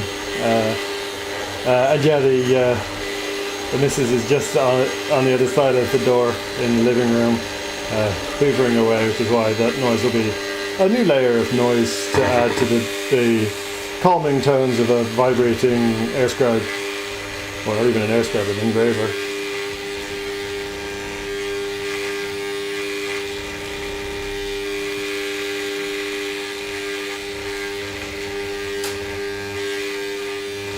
So I'm hoping that I can make this ammonite look as nice as the last one I just showed off. I have, as I'm doing it, one of the suspicions that I could have saved myself a lot of time putting a chisel and hammer on this one, just because of how nicely this is splitting, infamous last words, but how nicely the rock is splitting away from the ammonite shell, that it would have split nicely. I was chatting to one of the fairly experienced guys who does this actually for a living on the coast. He collects and does guided tours. One of the ones from Yorkshire, fossils.net actually, a guy called Shay. Sorry, I just realised that I have moved the camera very slightly. He was saying something like 1 in 3, maybe a bit more, split all right in certain areas. The numbers are much lower. Near Whitby is a place called Sands End, where they're all right. As you go west from Sands End, you get to Kettleness and then Runswick Bay, and then Port Mulgrave, which is where I've got a lot of my recent finds from. Those all start splitting all right, but if you go the other direction from Whitby towards the south and east, the rocks tend to be more pyritic and apparently finely grained, so they don't come away as nicely. So splitting those tends to be far less successful than the ones from the north and west.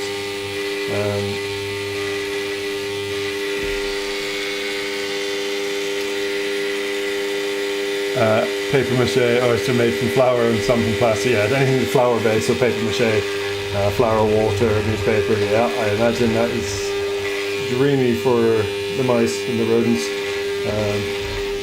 That still would have been a blast to do and reenact.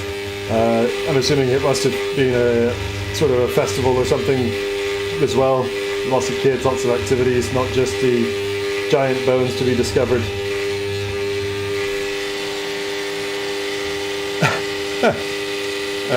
Pith helmets seem to be the classic. There's an ongoing joke in paleo circles of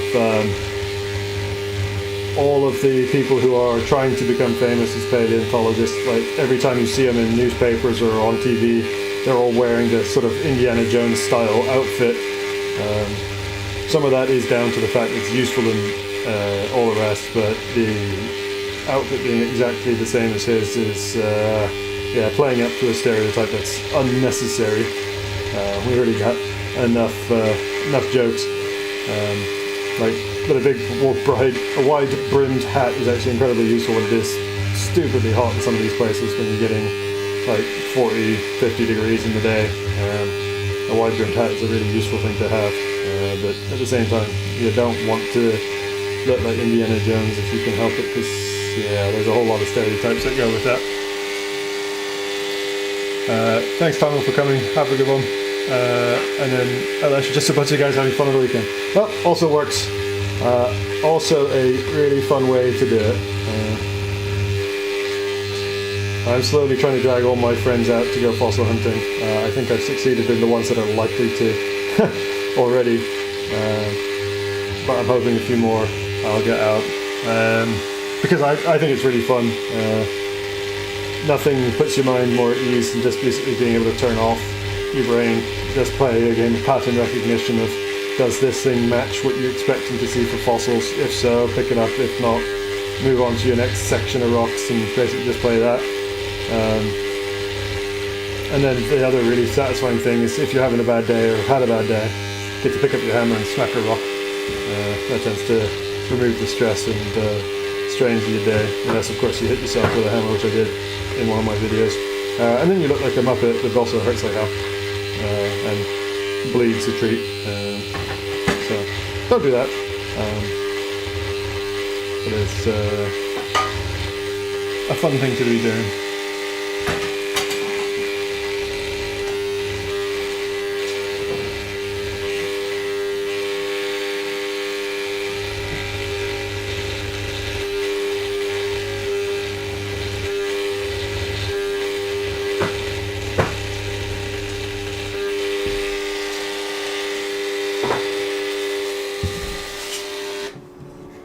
Just bear with me 1 second.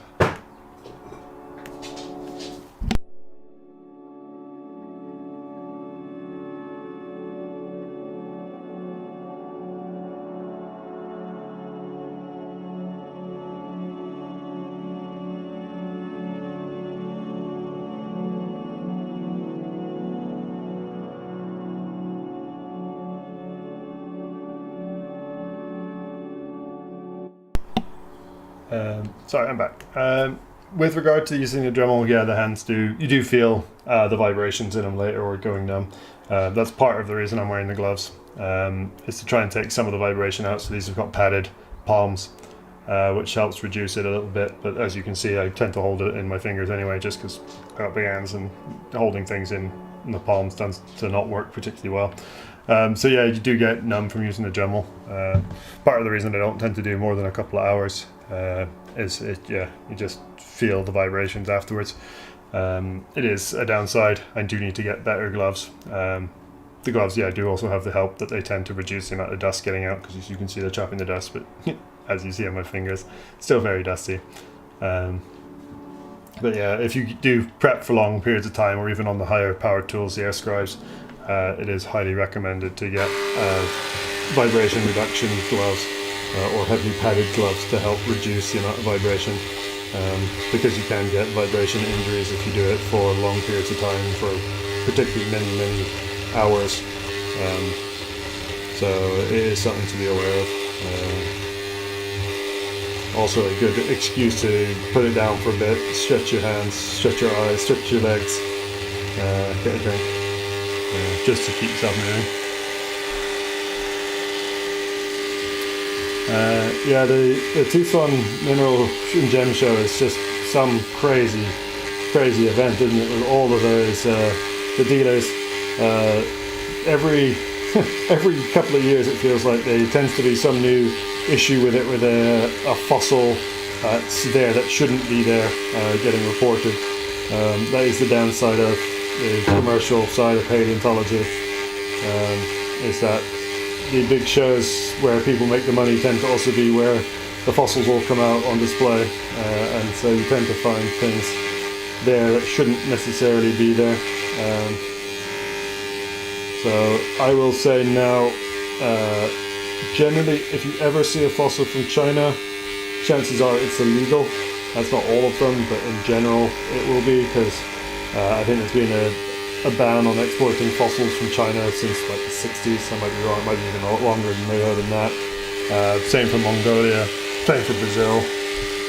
Basically, if you see fossils from any of those places, they're illegal or fake, because they shouldn't exist outside of those countries. But unfortunately, the value of some of these fossils, specifically at the minute with dinosaurs becoming worth an absolute fortune at the minute on the market. Yeah, it's there's a lot of money in doing it, in hunting for fossils illegally, for exporting them, selling them off. And the big problem is that there's such a diversity of laws when it comes to fossils around the world. So the UK, for example, if you find a fossil on your land, it's yours. If you find the fossil on the coast, it's yours. Assuming the coast is not owned by a specific person. There are some exceptions, so Kimmeridge down on the south coast. An estate owns that piece of coastline and gives permission to people to collect there. So there's big signs all over the place that says you're not allowed to collect unless you have permission, and one guy has permission, and he's got his own museum there for it. But the UK, because it's got fairly lax laws when it comes to fossil collecting and ownership of fossils, a lot of these illegal things come through us as a way of sort of cleaning them, is that once they're here, they then can be re-exported and sold onwards without any legal issues. So it's just once they get here. But yeah, likewise, so I said about China, Mongolia, but anything from Germany is illegal. Germany's got very strict rules, particularly Bavaria. So there's a famous deposit called Solnhofen, which has got the first bird fossils, called Dactilyoceras. They've got really strict regulations about fossils. They can be in private collections, but they have to be registered, and then they can't leave, I want to say county, but I'm not sure what the German equivalent of a county is, if they've got a different legislative name. But effectively, so it is something to be aware of when it comes to the private realm. It's an interesting debate, and one that will forever be fought of what is the right thing to do. How do you protect your fossil heritage whilst encouraging people to collect? I have the opinion that some of Canada's laws are a bit too extreme, where anything, at least in the state of Alberta, anything, I say state, province, state, whatever, is owned by the Crown, so basically the government own it, no matter where it is found. If it's found on your land, if it's found on state land, whatever, if it's a fossil, it belongs to the government. You can surface collect them, but you can't do anything with it. It can be in your collection, but it belongs to the Crown, effectively. And you can't dig for fossils in Alberta. Can't export anything without permission through the Royal Tyrrell Museum, so the one that's got that incredible dinosaur mummy I was talking about earlier. So that arguably is a really overbearing protection, but at the same time it doesn't seem to have stopped people collecting or having an enthusiasm for dinosaurs, because they have such good museums and they've got lots of people out digging regularly that new stuff is coming out. The public's well educated about it. So that seems to be okay, but I might be biased because I'm not sure I would have got really into paleontology if I couldn't have gone collecting down on the south coast of England when I first did. So, I don't know, I kind of have the opinion that certain things should be able to be collected and kept without any concern. But then you play the game of, well, how do you draw the line? How can a general lay person know what's important or not? And is it better just to leave them in the ground? Because on the flip side, if you're just leaving stuff in the ground because you can't collect them, do we lose specimens? Are we not collecting what we could collect? Is it all getting destroyed with erosion? There's no easy answer, and it does come down a lot to what you work in and your opinion of the private fossiling in your area.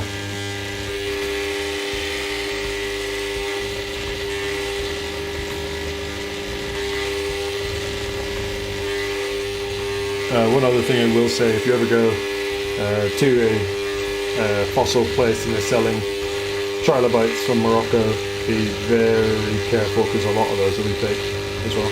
Just a general rule. There's a whole industry there of faking fossils because for a long time it was easier to find the fossils, but then it became easier to mass produce fake fossils and sell those. Because then also there's, in theory, regulation about export of fossils out of Morocco, and so you can get the fake one out without no problem because it's not a real fossil.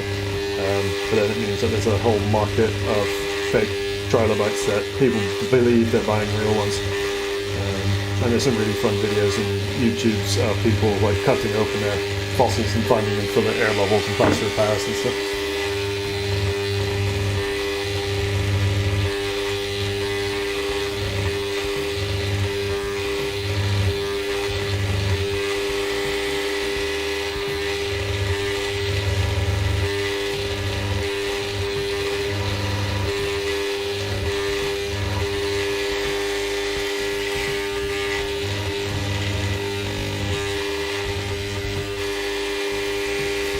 So the fake fossils, it depends on what they're using.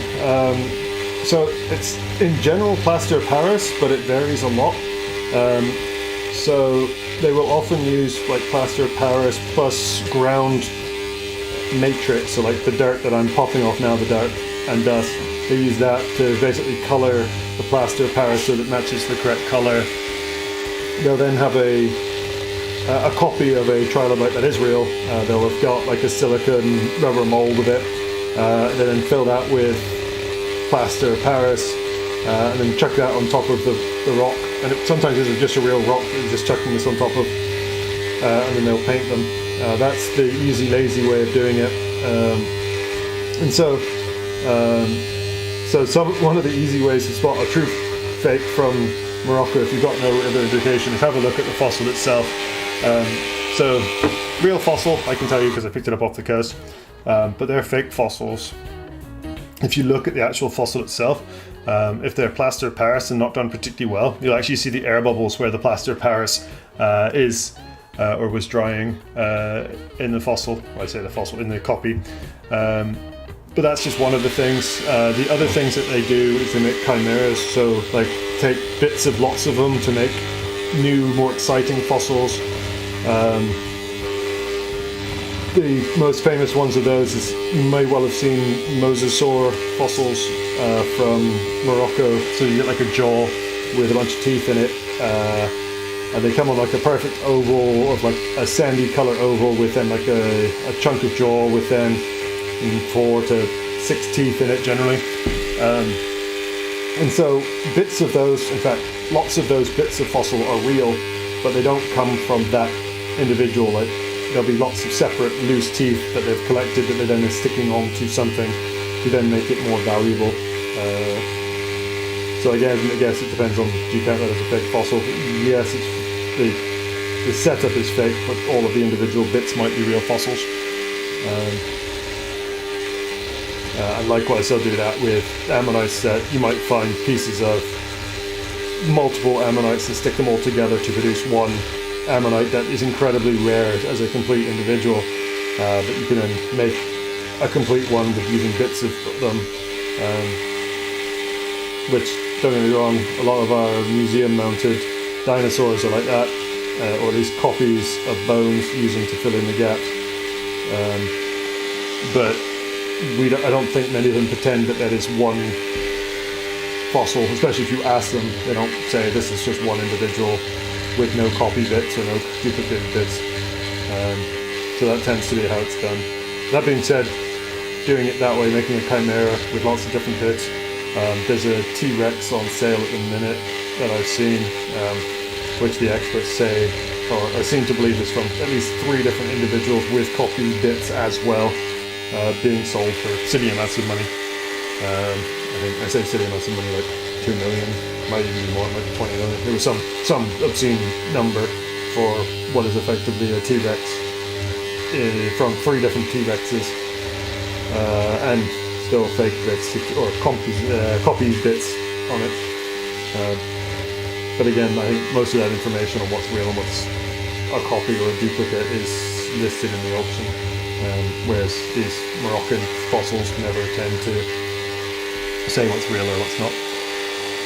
But Elisha, if you just look up Mosasaur fossil Morocco, you'll see them all over the place.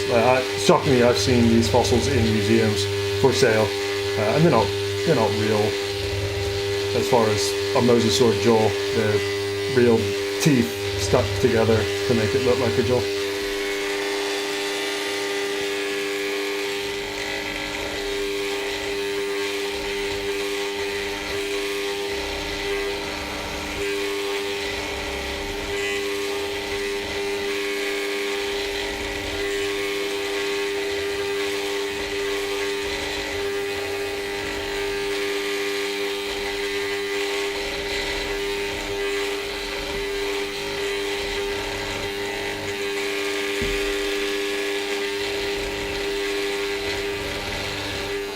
And likewise, they're faking the fossils. I mean, I'm picking on Morocco here. It's not the only place that does it. I mean, loads of countries have their own sort of thing.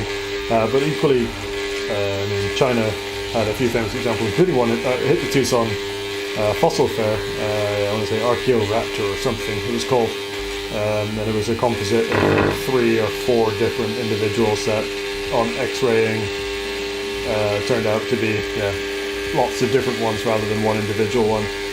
The farmers who dig these sites in China get paid based on the fossils they find, and so for them, the rarer it is, the more money they make. There's an incentive to put together bits of lots of them to make something new, exciting and rare. It is then the job of the people to ideally prove that it's rare before making a big deal out of it or trying to sell it off as a real thing. Sadly, that one got published as a real species and then had to be retracted because obviously it was fake. So that's always embarrassing. But then even in the US, there's an industry of improving, shall we say, fossils. So if you ever have a look and see a megalodon tooth, so those giant sharks, if you ever see one of them embedded into a vertebra in a whale vert, especially if it's embedded onto the flat surfaces of a whale vert, so in the case of that, there's no issue because it's marketed as such, but the meg teeth that I'm talking about, you can get them embedded into whale verts, but if they're embedded into the flat part of the whale vert, where it would articulate with another vertebra, you can probably start to see what I'm saying, is that how the hell would a shark tooth get into a whale vertebra on the side that should be connected to another vertebra? It didn't, is the answer. Someone just put it there to make it look far more impressive.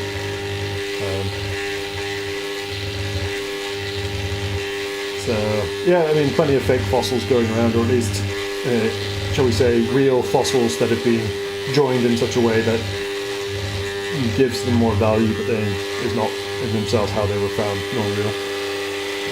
And I really like copy fossils. Like they have so many uses, particularly if they're incredibly rare. It makes sense to have copies rather than bringing out the one real fossil. And it does allow people to own copies, to understand the fossils, to get that enthusiasm. I have no issue with copies. It's just, I think you just got to be aware of what's real and what's fake if you're selling stuff, and it's such a challenge. But it's just knowing the laws. Anyone who says it's from China, just instantly it's illegal or fake. A lot of stuff they'll say has been coming through Hong Kong, because Hong Kong allows export of fossils, but again, it can't have come from China itself, because that doesn't solve your legality issue that's come out of Hong Kong, because I mean, Hong Kong doesn't have the fossils. That's just a shipping point. Sorry, just ranting away.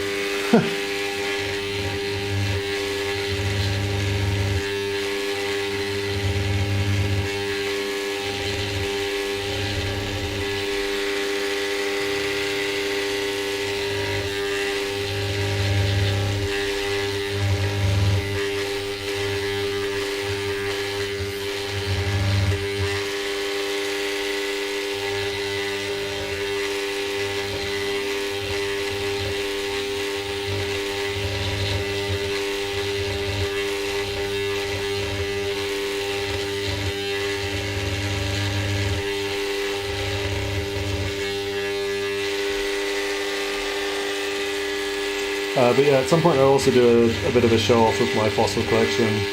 I've got a couple of real meg teeth. I was very lucky growing up. My parents highly supported my my passion, and so I got to go fossil hunting in South Carolina a couple of times. You go diving in the rivers there, and you can actually just pick up megalodon teeth like off the bottom of some of the rivers. Because that entire coast of the US, the East Coast, was underwater until not too long ago, and so sharks were living over basically all of Florida and up the East Coast, up towards the Appalachians.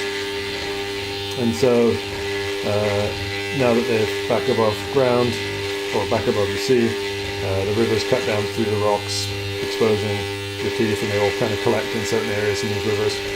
And I was very lucky to be able to go scuba diving in one of these rivers and just picking up teeth. And so I got a couple of nice mag teeth.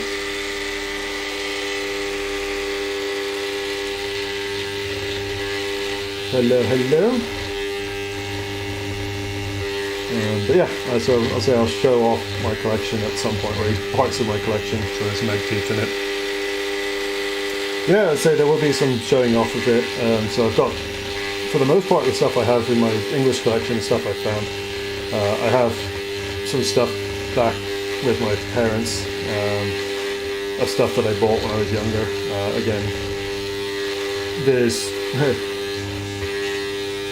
a level of enthusiasm for a fossil that you just, when you couldn't find that anything of the same level, what's the solution? And in fact, if you ever want a megalodon tooth, go on eBay. Not again condoning this as the correct way to do it, but you can find them for a fraction of the price you'll ever find them in a fossil shop, and probably for a much better tooth. But again, you get the issue that finding what's real, what's not, what's repaired, what's whatever is again another challenge. So finding a good dealer or someone who's willing to talk to you about their fossils is always a good thing as well.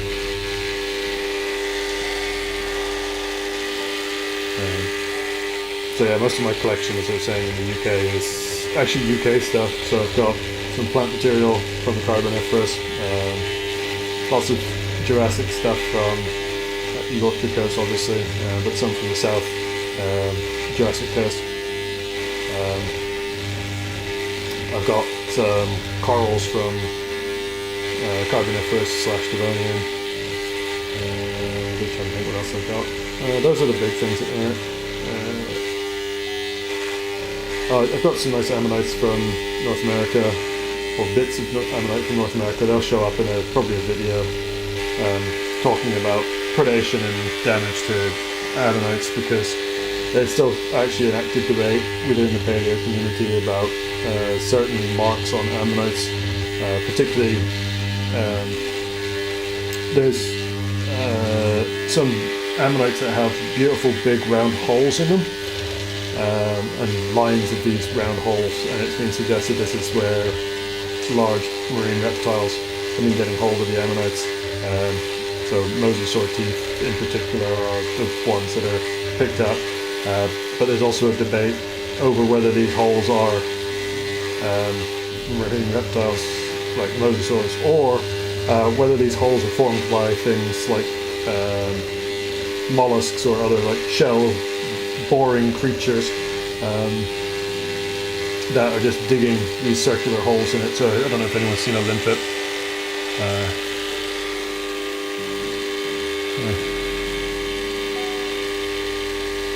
Yeah, say I bounce back and forth with private collecting.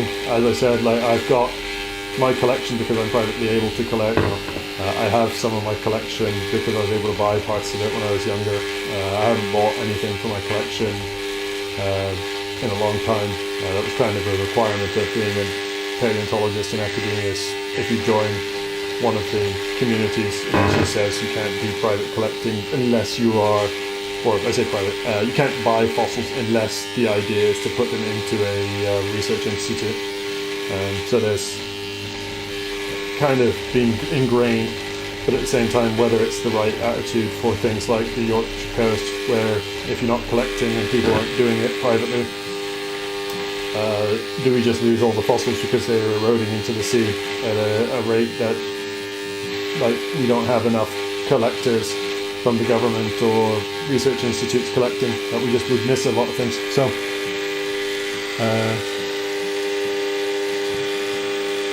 So it's an interesting debate, and like one that I can see both sides, and I think it depends really on the circumstances and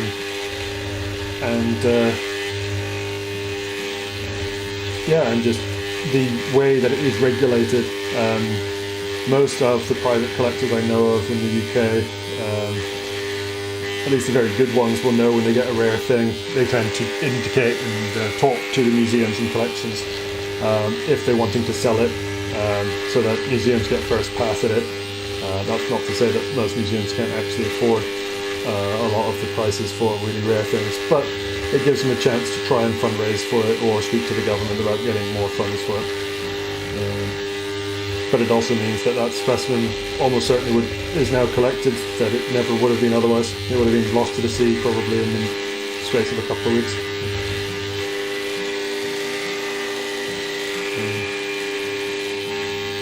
I mean, that's almost certainly the case too in even in the places like the US or Canada. The badlands are eroding at such an outrageous rate there that if people aren't collecting, we are losing an enormous quantity of fossil material just because people haven't seen it. And so you'll find it when you walk around in these areas, you find it what's called exploded bone, and it's basically just bone that's eroded. And through the cycles of hot summers, freezing cold winters, and the rain in between, the bone basically expands, contracts, and then it disintegrates, and so you just find large float areas of just lots and lots of dinosaur bone, and that dinosaur bone is then lost. And so would we be better to have a private collector pick it up, or would we better just to let it explode and be lost? I don't know. So I'm open to letting people have their own opinions on it. I can see both sides.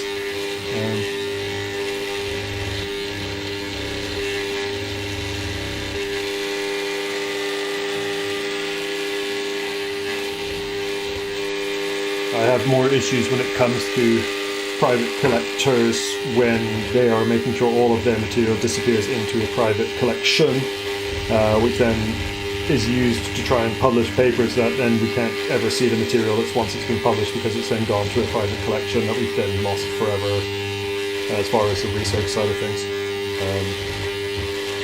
And there's a lot of stuff gets sold as you've got a new species here that's yours, you can then name it, etc., but in fact a lot of the naming conventions require it to be in a public repository that scientists can freely access, and there's a whole new world of how many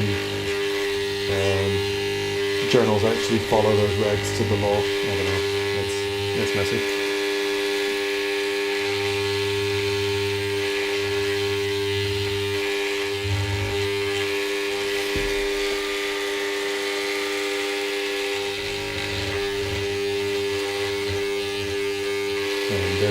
There's pretty fun examples of that in Bavaria, actually. So the Archaeopteryx individuals, like the first birds, or the thing that's described as the first bird, it is a feathered dromaeosaur-like thing. Probably is a, well, depending on how you define bird, it is a bird, or it isn't a bird, or it's not the first bird, whatever. It's in that boundary area.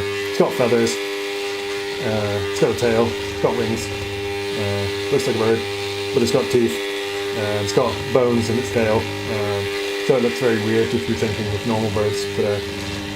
But all of those are either in government collections or in private collections, which are then monitored. And in theory, any of them that are in those are in theory accessible to researchers. In practice, it's not quite as simple, or at least from what I was told.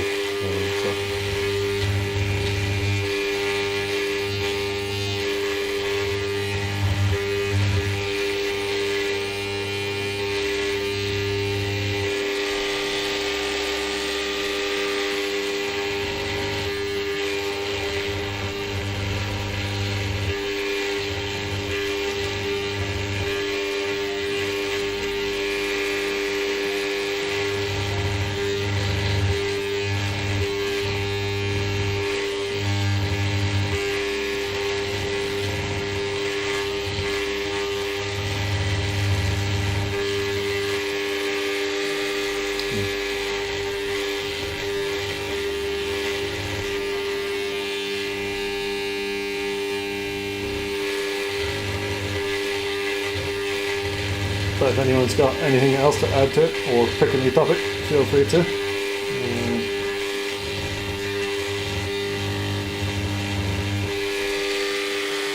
But yeah, unfortunately the DAC is a bit slow going. This lump of limestone on the top is hard, so it's taking sweet time to come off.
So, El Escher or Bangzame or anyone else who's watching, I don't know how many we've got in a minute, what would be the fossil you'd be most interested in seeing if I had one in my collection? I'll play a game of maybe I have one, but I doubt it. But we'll see. Or equally, what would you most like to find?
Yeah, I'd like to find a trilobite actually myself. I've never found one. I own a few. I don't think I have any here. For the reason, as I stated earlier, I don't think I've got any things that I bought in my collection here. I also think it's one of the first things I get gifted fossil-wise, because again, they're surprisingly common. Lots of museums have them as like display things as you walk out the door through the gift shops. It's like, here's a little ammonite trilobite keychain or something like that. Yeah, I'd love to get a trilobite.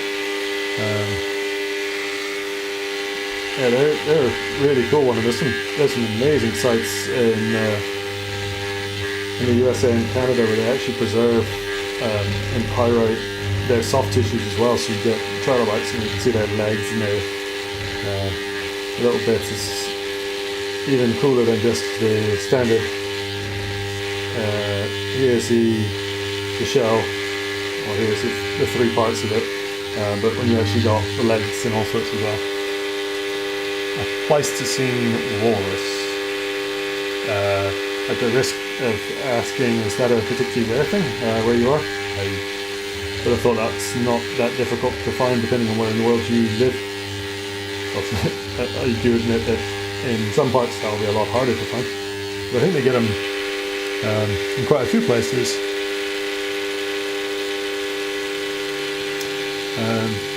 Unless I'm horrifically mistaken. I feel like South Carolina's got some walruses. I also think there's some really wonky walruses, if I remember correctly. Like different length teeth.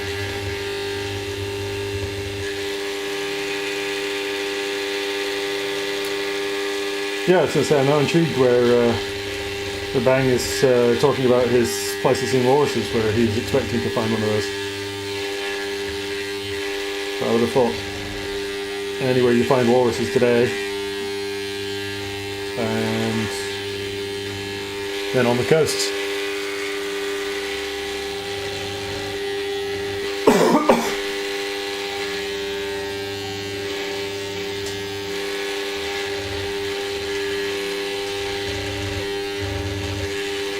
I also seem to think that California's got them. I want to say California and South Carolina, maybe North Carolina.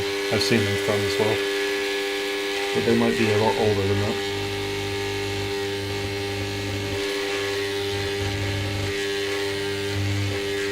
But I'm going to cede all knowledge here.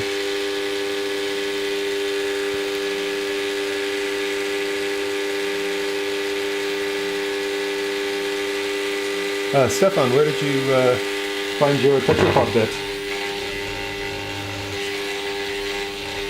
Again, depending on what sort of tetrapod you have, it could be anything from us all the way back to early Devonian, early fisherpod things.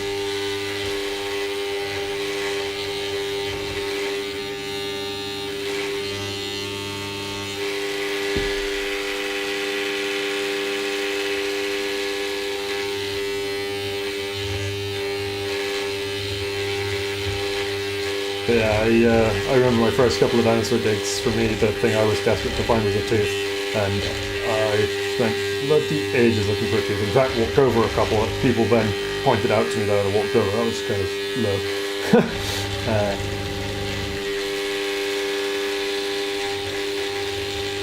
But there's some fun places where you can find all sorts of bits and pieces. So I need to find out where you guys are finding your things, or where you're looking for your things. I'm intrigued.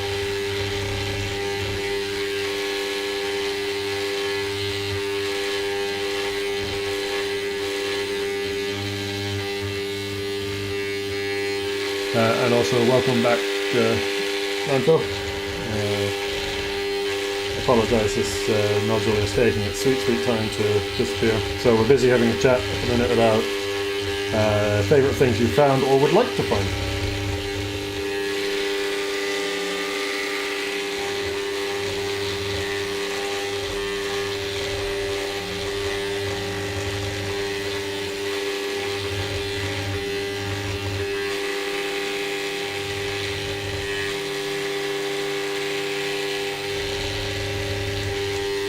I'll probably only be going another 20-ish minutes doing this. this is going to have to be another one that's overlapping across a couple of screens just because it's going slow. I don't want to rush what I think could be a very nice ammonite into this.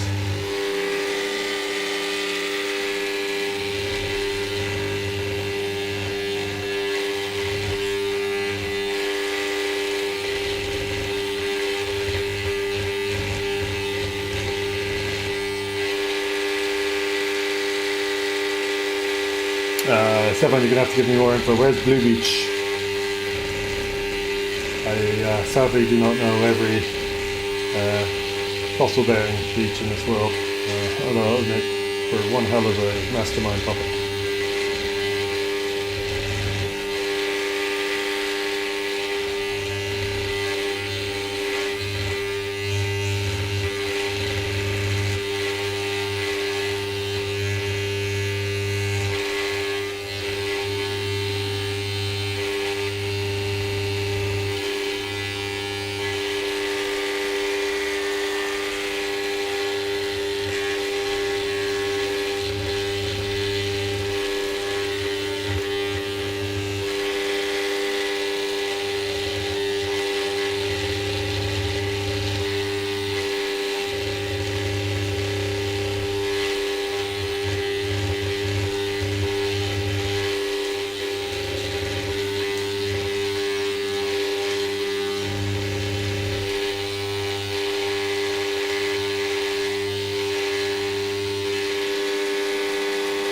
Oh, Nova Scotia. Sweet.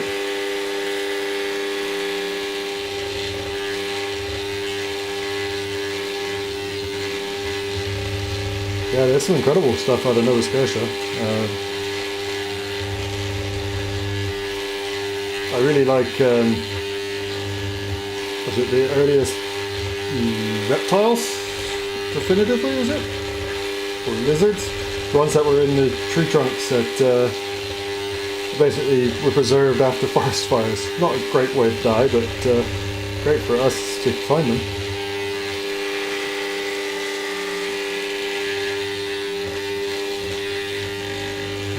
I only remember those because of an old supervisor, a guy called Howard Falcon Lang, who worked on plants actually, was his specialty. But yeah, they found these early reptiles in the tree trunks.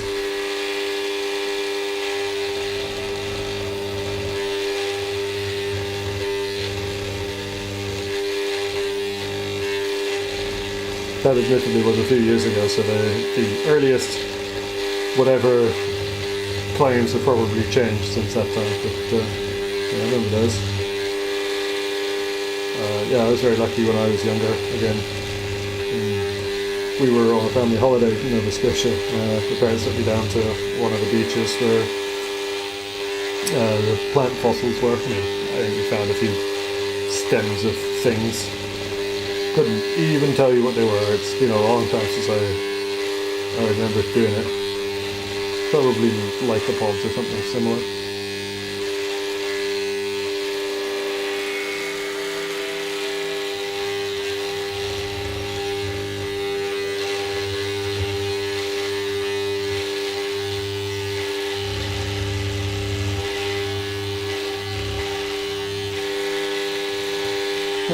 Jeez. I'm sorry how slow this one is going. That's why I really like those Hildies. Also, I mean, I deliberately picked some that had really small caps on them because they were going to be a lot quicker. But this chunk of limestone is taking its time to come apart.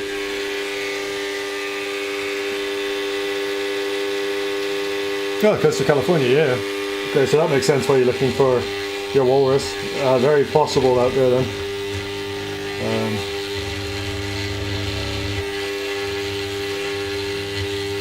Yeah, I'd say I know that they do have some spectacular spots where the cliffs are that they get fossils in, but also some of the inland sites have got surprisingly good marine fossils as well.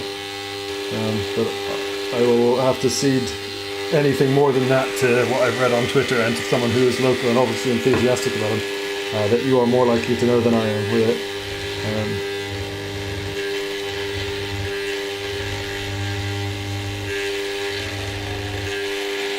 But yeah, there's a few. If you are really enthused about fossils and you aren't on Twitter, surprisingly good place to be.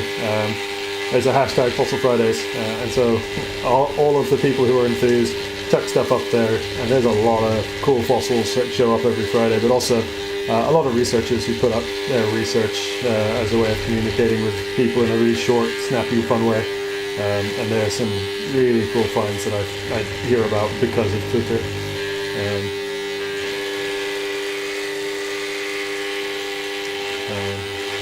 there's a guy who's a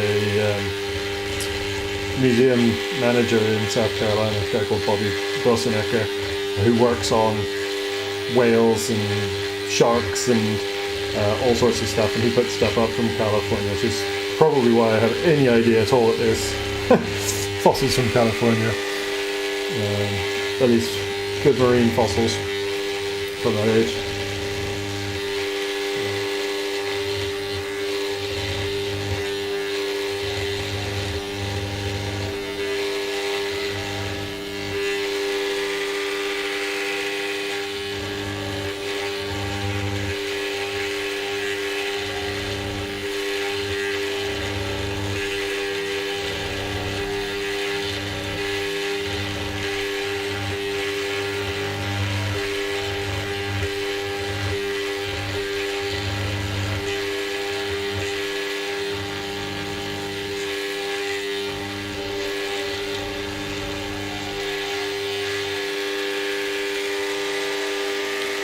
Oh well, we've got, I would say, an Aussie, I would guess, with the name Dingo Show.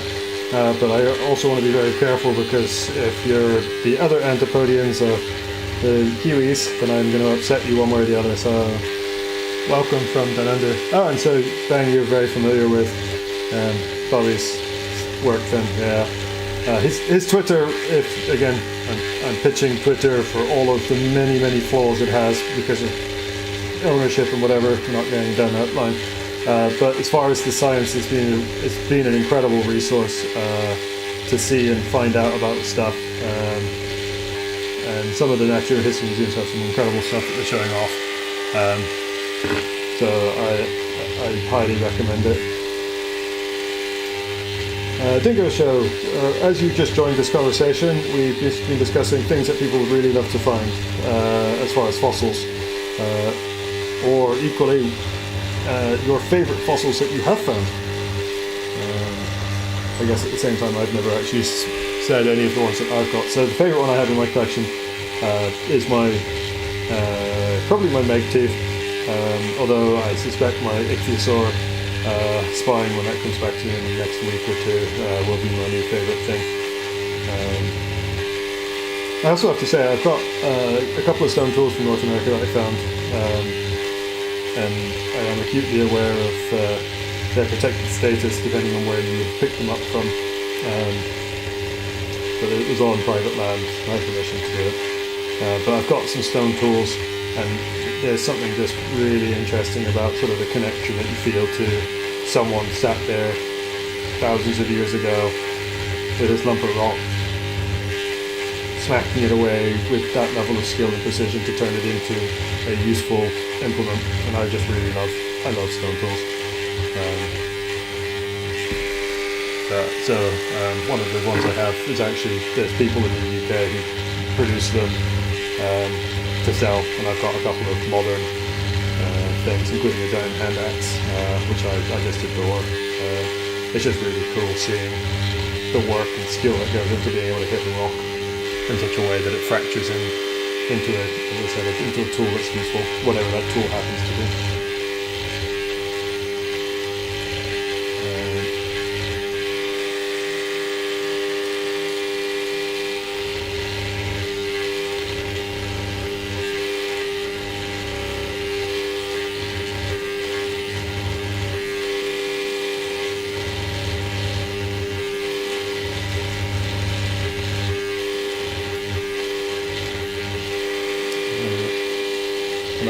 Again, we'll apologise to anyone who's just joined and wondering why so little is happening.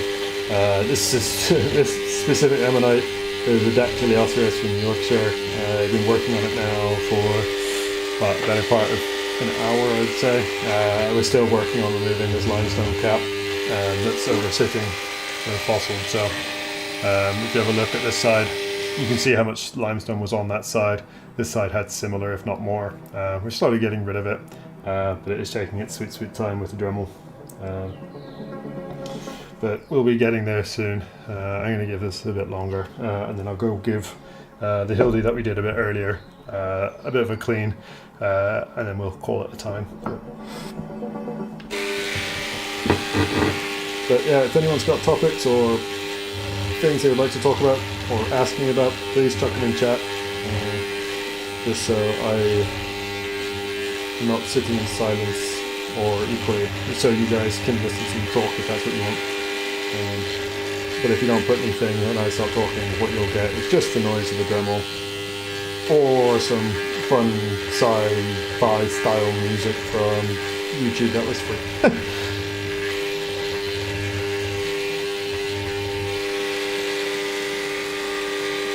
2:30 a.m. Wow, you're up late, or I guess early, depending on your point of view. What's keeping you up at that time of Saturday? It can't be the fossils, really can't be, surely.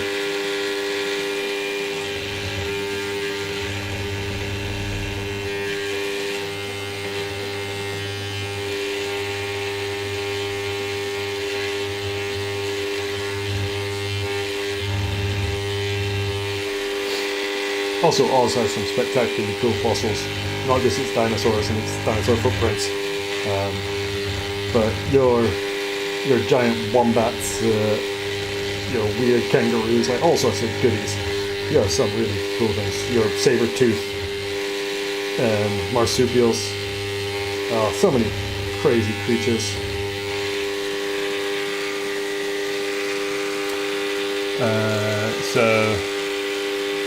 Let's deal with one thing at a time. Bangs, I'm interested in paleobotany. Last year covered plenty of new species of ground and got to meet paleobotany. Oh, that's really cool, yeah. I have to say, plants in general aren't my favourite thing. Not to put down everyone else's interest, not my interest. That being said, I have in my collection plant material that I just thought was really awesome. So I've got some fossil ferns and things like that I can't get over the fact that they are 350 million years ago old and look exactly like the fern that I could pick out of the garden or out of the woods today. So yeah, as much as I say not into plants, there's a level of this. Some of them are just so fantastically cool. But more impressive that you've got something new and you're getting to actually have a chat to some of the scientists about it. I really hope that it is a new species and you get to be involved with its description and all the rest. Mr. Landfill B72 will see just about any kind of rock. Yeah, it will do. Because it's a resin, if it's over the top of whatever it seals it will stick most rocks together. You can change the thickness of it, and so if you put a really weak solution of B72, it will be really good to get into, like, it penetrates well, it gets into a lot of cracks. And it's the rate of drying of the solvent that makes a lot of difference. So if you can get it a thin solution that dries slowly, which I appreciate with acetone is not easy, you can then get the resin deep into porous structures and it will stay in there. If it dries too quickly, it then gets sucked back to the surface, so it doesn't get the penetration that you want. Likewise, you could do the opposite. You get a really thick solution, and it will basically stick anything together, but sometimes doesn't get the penetration that you're looking for. So it's a bit of a balancing act, and also just trying to find the right thickness of your B72. I tend to treat it like you want it still fairly fluid, but also if you've dissolved it in acetone or whatever, if you've got it that hot, as the acetone slowly evaporates out of it, it'll get thicker over time as well. So just be aware of it. And there's also a bit of trial and error. I would strongly suggest if you're not sure how it's going to deal with a rock or a fossil or whatever you're working with, try and find a crappy version of it you're willing to sacrifice in case it reacts badly or doesn't stick as well as you'd like it to. Find something better to go practice with than your rare object first and foremost. That being said, if you've got a super rare thing or something you think might be super rare, I would always say take it to a museum first and foremost. Yeah, you can have the same experience that Bang is lame is, you get to go meet the scientists, but also they might be able to help you preserve it, or even try and get the fossil from you to help prep it or do what needs to be done, particularly if it is rare or new. And there's going to be something really cool if you get to find a new species, which, if it's in your collection and the scientists don't know about it, you're never going to get to find out about it. Or they'll find out about it once you've died and your children or family members or whatever happen to pass it on to someone and go, what the heck is this? So I would always say go to the museums first if you're ever unsure, even if it's just how do I look after this fossil, they'll be able to help.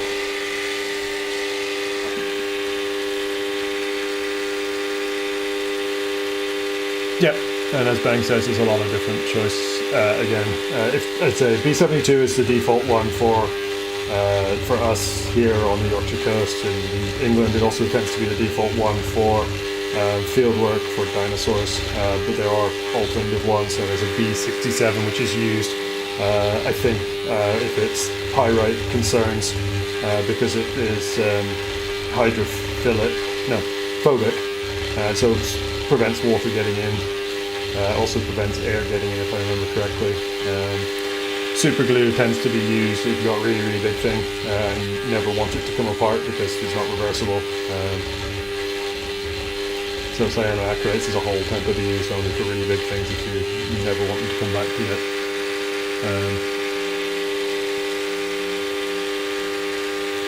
Did I hear about the discovery of large conical stromatolites in Antarctica? No, I didn't. There are not many places that stromatolites still exist. There's basically the Bahamas and Australia, if I remember correctly, and that's just because they require the right salinity where basically nothing eats them, because so people who don't know, stromatolites are just giant algal mats that accumulate sediment in them, and so what you end up having is like a layer of algae. The sediment then sits on top of the mat, the algae then grows through that layer of sediment, sit on top of it, and the whole process repeats, and so you get these banded layers of algae mats and sediment. And because pretty much everything nowadays eats algae when it comes to shelled mollusks things, so any of the grazing mollusks will eat it, snails, that sort of stuff. It requires the right sort of salinity that most of these animals don't live. And so I believe there's a bay in Australia out on the west coast, and there's a few places in the Bahamas that have them as well, and apparently Antarctica. So no, I haven't seen them, but yeah, they look really weird. I've seen fossils or found fossils of them as well. So in the fossil record, they're really common, and I think there's some places in the Great Lakes where they're very common, and they're really old, and they're really common because a long time ago there weren't as many, I would say, algae predators, so these snails, mollusks, things that are eating and consuming the algae and mats, and so they are a lot more common in some of the really old sediments going back like 1 billion years. And I suspect Bang would also have more information about that if he's into his botany and knows a bit about his algae. He'd probably have even more information about stromatolites than I would.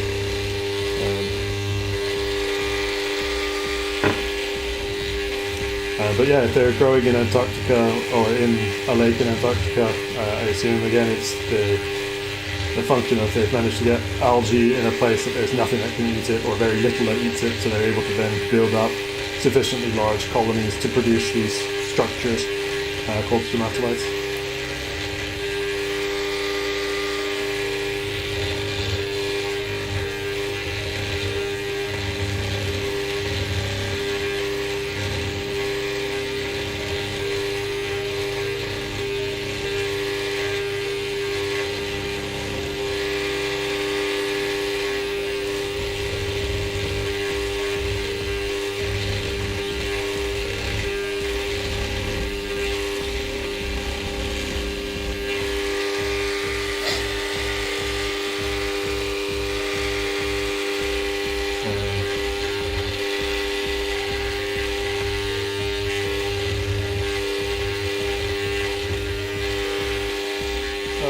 like to just get this down to a level that's pretty much the same all the way across. That's not far off the ammonite, but I'm looking at it going, this is not going to happen very quickly.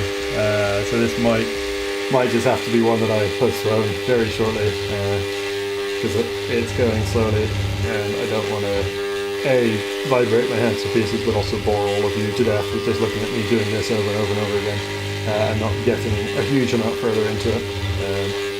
So I might even pick this one up off screen, get a before photo and an after photo just to show you where we get to. I did that on the last prep. That went across 2 days. Made sure I got a screen snap from the fossil from the day before to show you where it started as and then where we were at the start of the second day.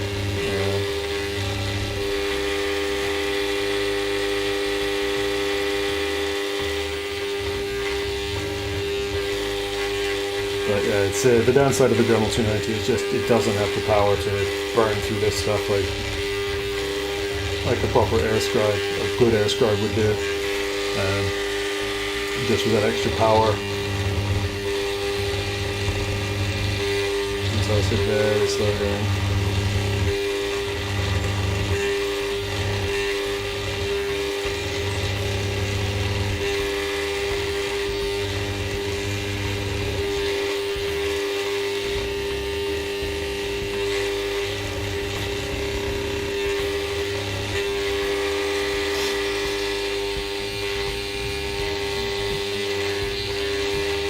Right. Yeah, okay, I'm going to pause that there. So bear with me, I'm going to give this a rinse, and then we can show what we've got up to. I'll give my Hildy from earlier a rinse and show you where that actually looks like when it's not completely covered in dust, as my hands demonstrate how dusty things are in here at the minute in this box.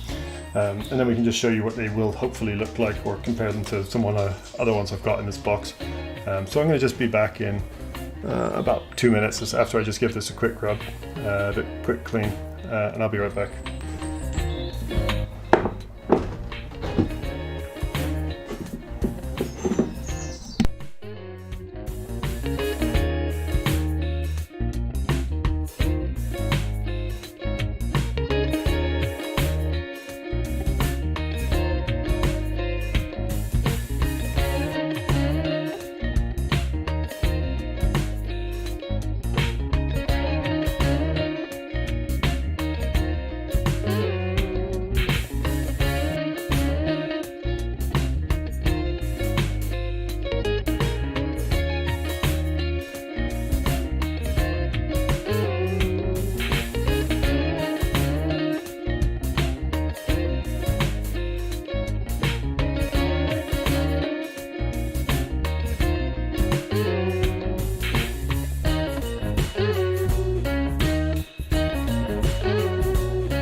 Alright, so this is what we managed to do today.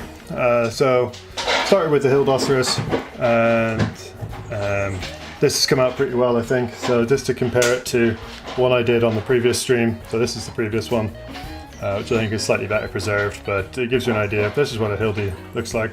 Sorry, I just realised we've got, there you go. So that's a Hildoceras ammonite from Yorkshire, a pretty good one. And so we managed to get another fairly good one here. We've got some shell preserved in this section here, which is a nice brown colour, and then the rest of this is fool's gold, and it's a bit shiny at the minute, but there is suture patterns preserved within that, so it looks quite nice, although sadly it doesn't go all the way down to the centre, whereas the other one from the last prep did. The other one we're working on at the minute is this one. It's taking a long time, so this is my apology, and also why it's not got as far as I would have liked. But we've effectively exposed this whole rim around here. Anywhere you can see shell, that's all freshly exposed. And what it belongs to is a Dactilyoceras species ammonite, so one I did previously. It looks like that. And so we'll have another one of those in here. And then hopefully it'll look really nice. So one side it will be the Dac, on the other side, with a bit of mud on it now, it'll have that lovely little heart shape from the bivalves preserved on it. So it'll be kind of a nice little cute collector item, rather than anything of scientific value, but it'll look really nice. So that's what we've been up to today. Looks pretty good. Definitely not perfect, but not too bad. I'll pick this up again fairly soon, if people are keen to catch up with me in another stream. I apologise to those who have just joined, that you may not have got to see a huge amount of it, but the streams live on YouTube, so you should be able to go back and watch them to catch up with what we've been up to. The one for the next stream, I'll get the picture of this one from when I started today to show you what's happened, and then hopefully get a bit more of it done off screen, so then we can get it finished in the next prep video. And there'll be a new YouTube video of the new fossil hunt going up tomorrow morning my time. So for those of you in Australia, it'll be tomorrow evening, and for those of you in North America, it'll be basically midnight, I imagine. And you'll get to see me when I prep this or pop this ammonite open. So I showed this one off earlier, so it's a beautiful DAC. This one I popped open on that video, and there's also the other one that I showed off earlier that I was going to need to do a little bit of work to. This one I pop open on that, and there's also some marine reptile bone, and also a little bit of fish bone, which is not uncommon, but the bit that I found has some scales preserved on it, which is a bit rare for the Yorkshire coast.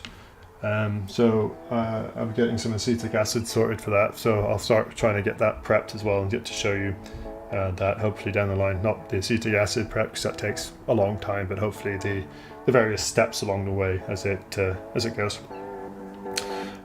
So I'd like to thank all of you again for joining me. I apologise that I can't do longer, but my hands are, as was pointed out earlier, feeling the vibrations, and the eyes are going slowly, so I don't want to make a mess on some of these nice ammonites. If you haven't subscribed and you've just randomly found the channel, please do subscribe. I try to do a couple of streams a week, plus there's videos going up once or twice a week of either preps or fossil hunting. So do feel free to come along, bring your questions along, bring your stories along too, because it's always fun just to have people talking about their finds. So bang, really cool to hear about your finds. I love hearing about people's successes when it comes to fossils and new species. I do appreciate it, and thanks everyone for coming out. I'll catch all of you soon.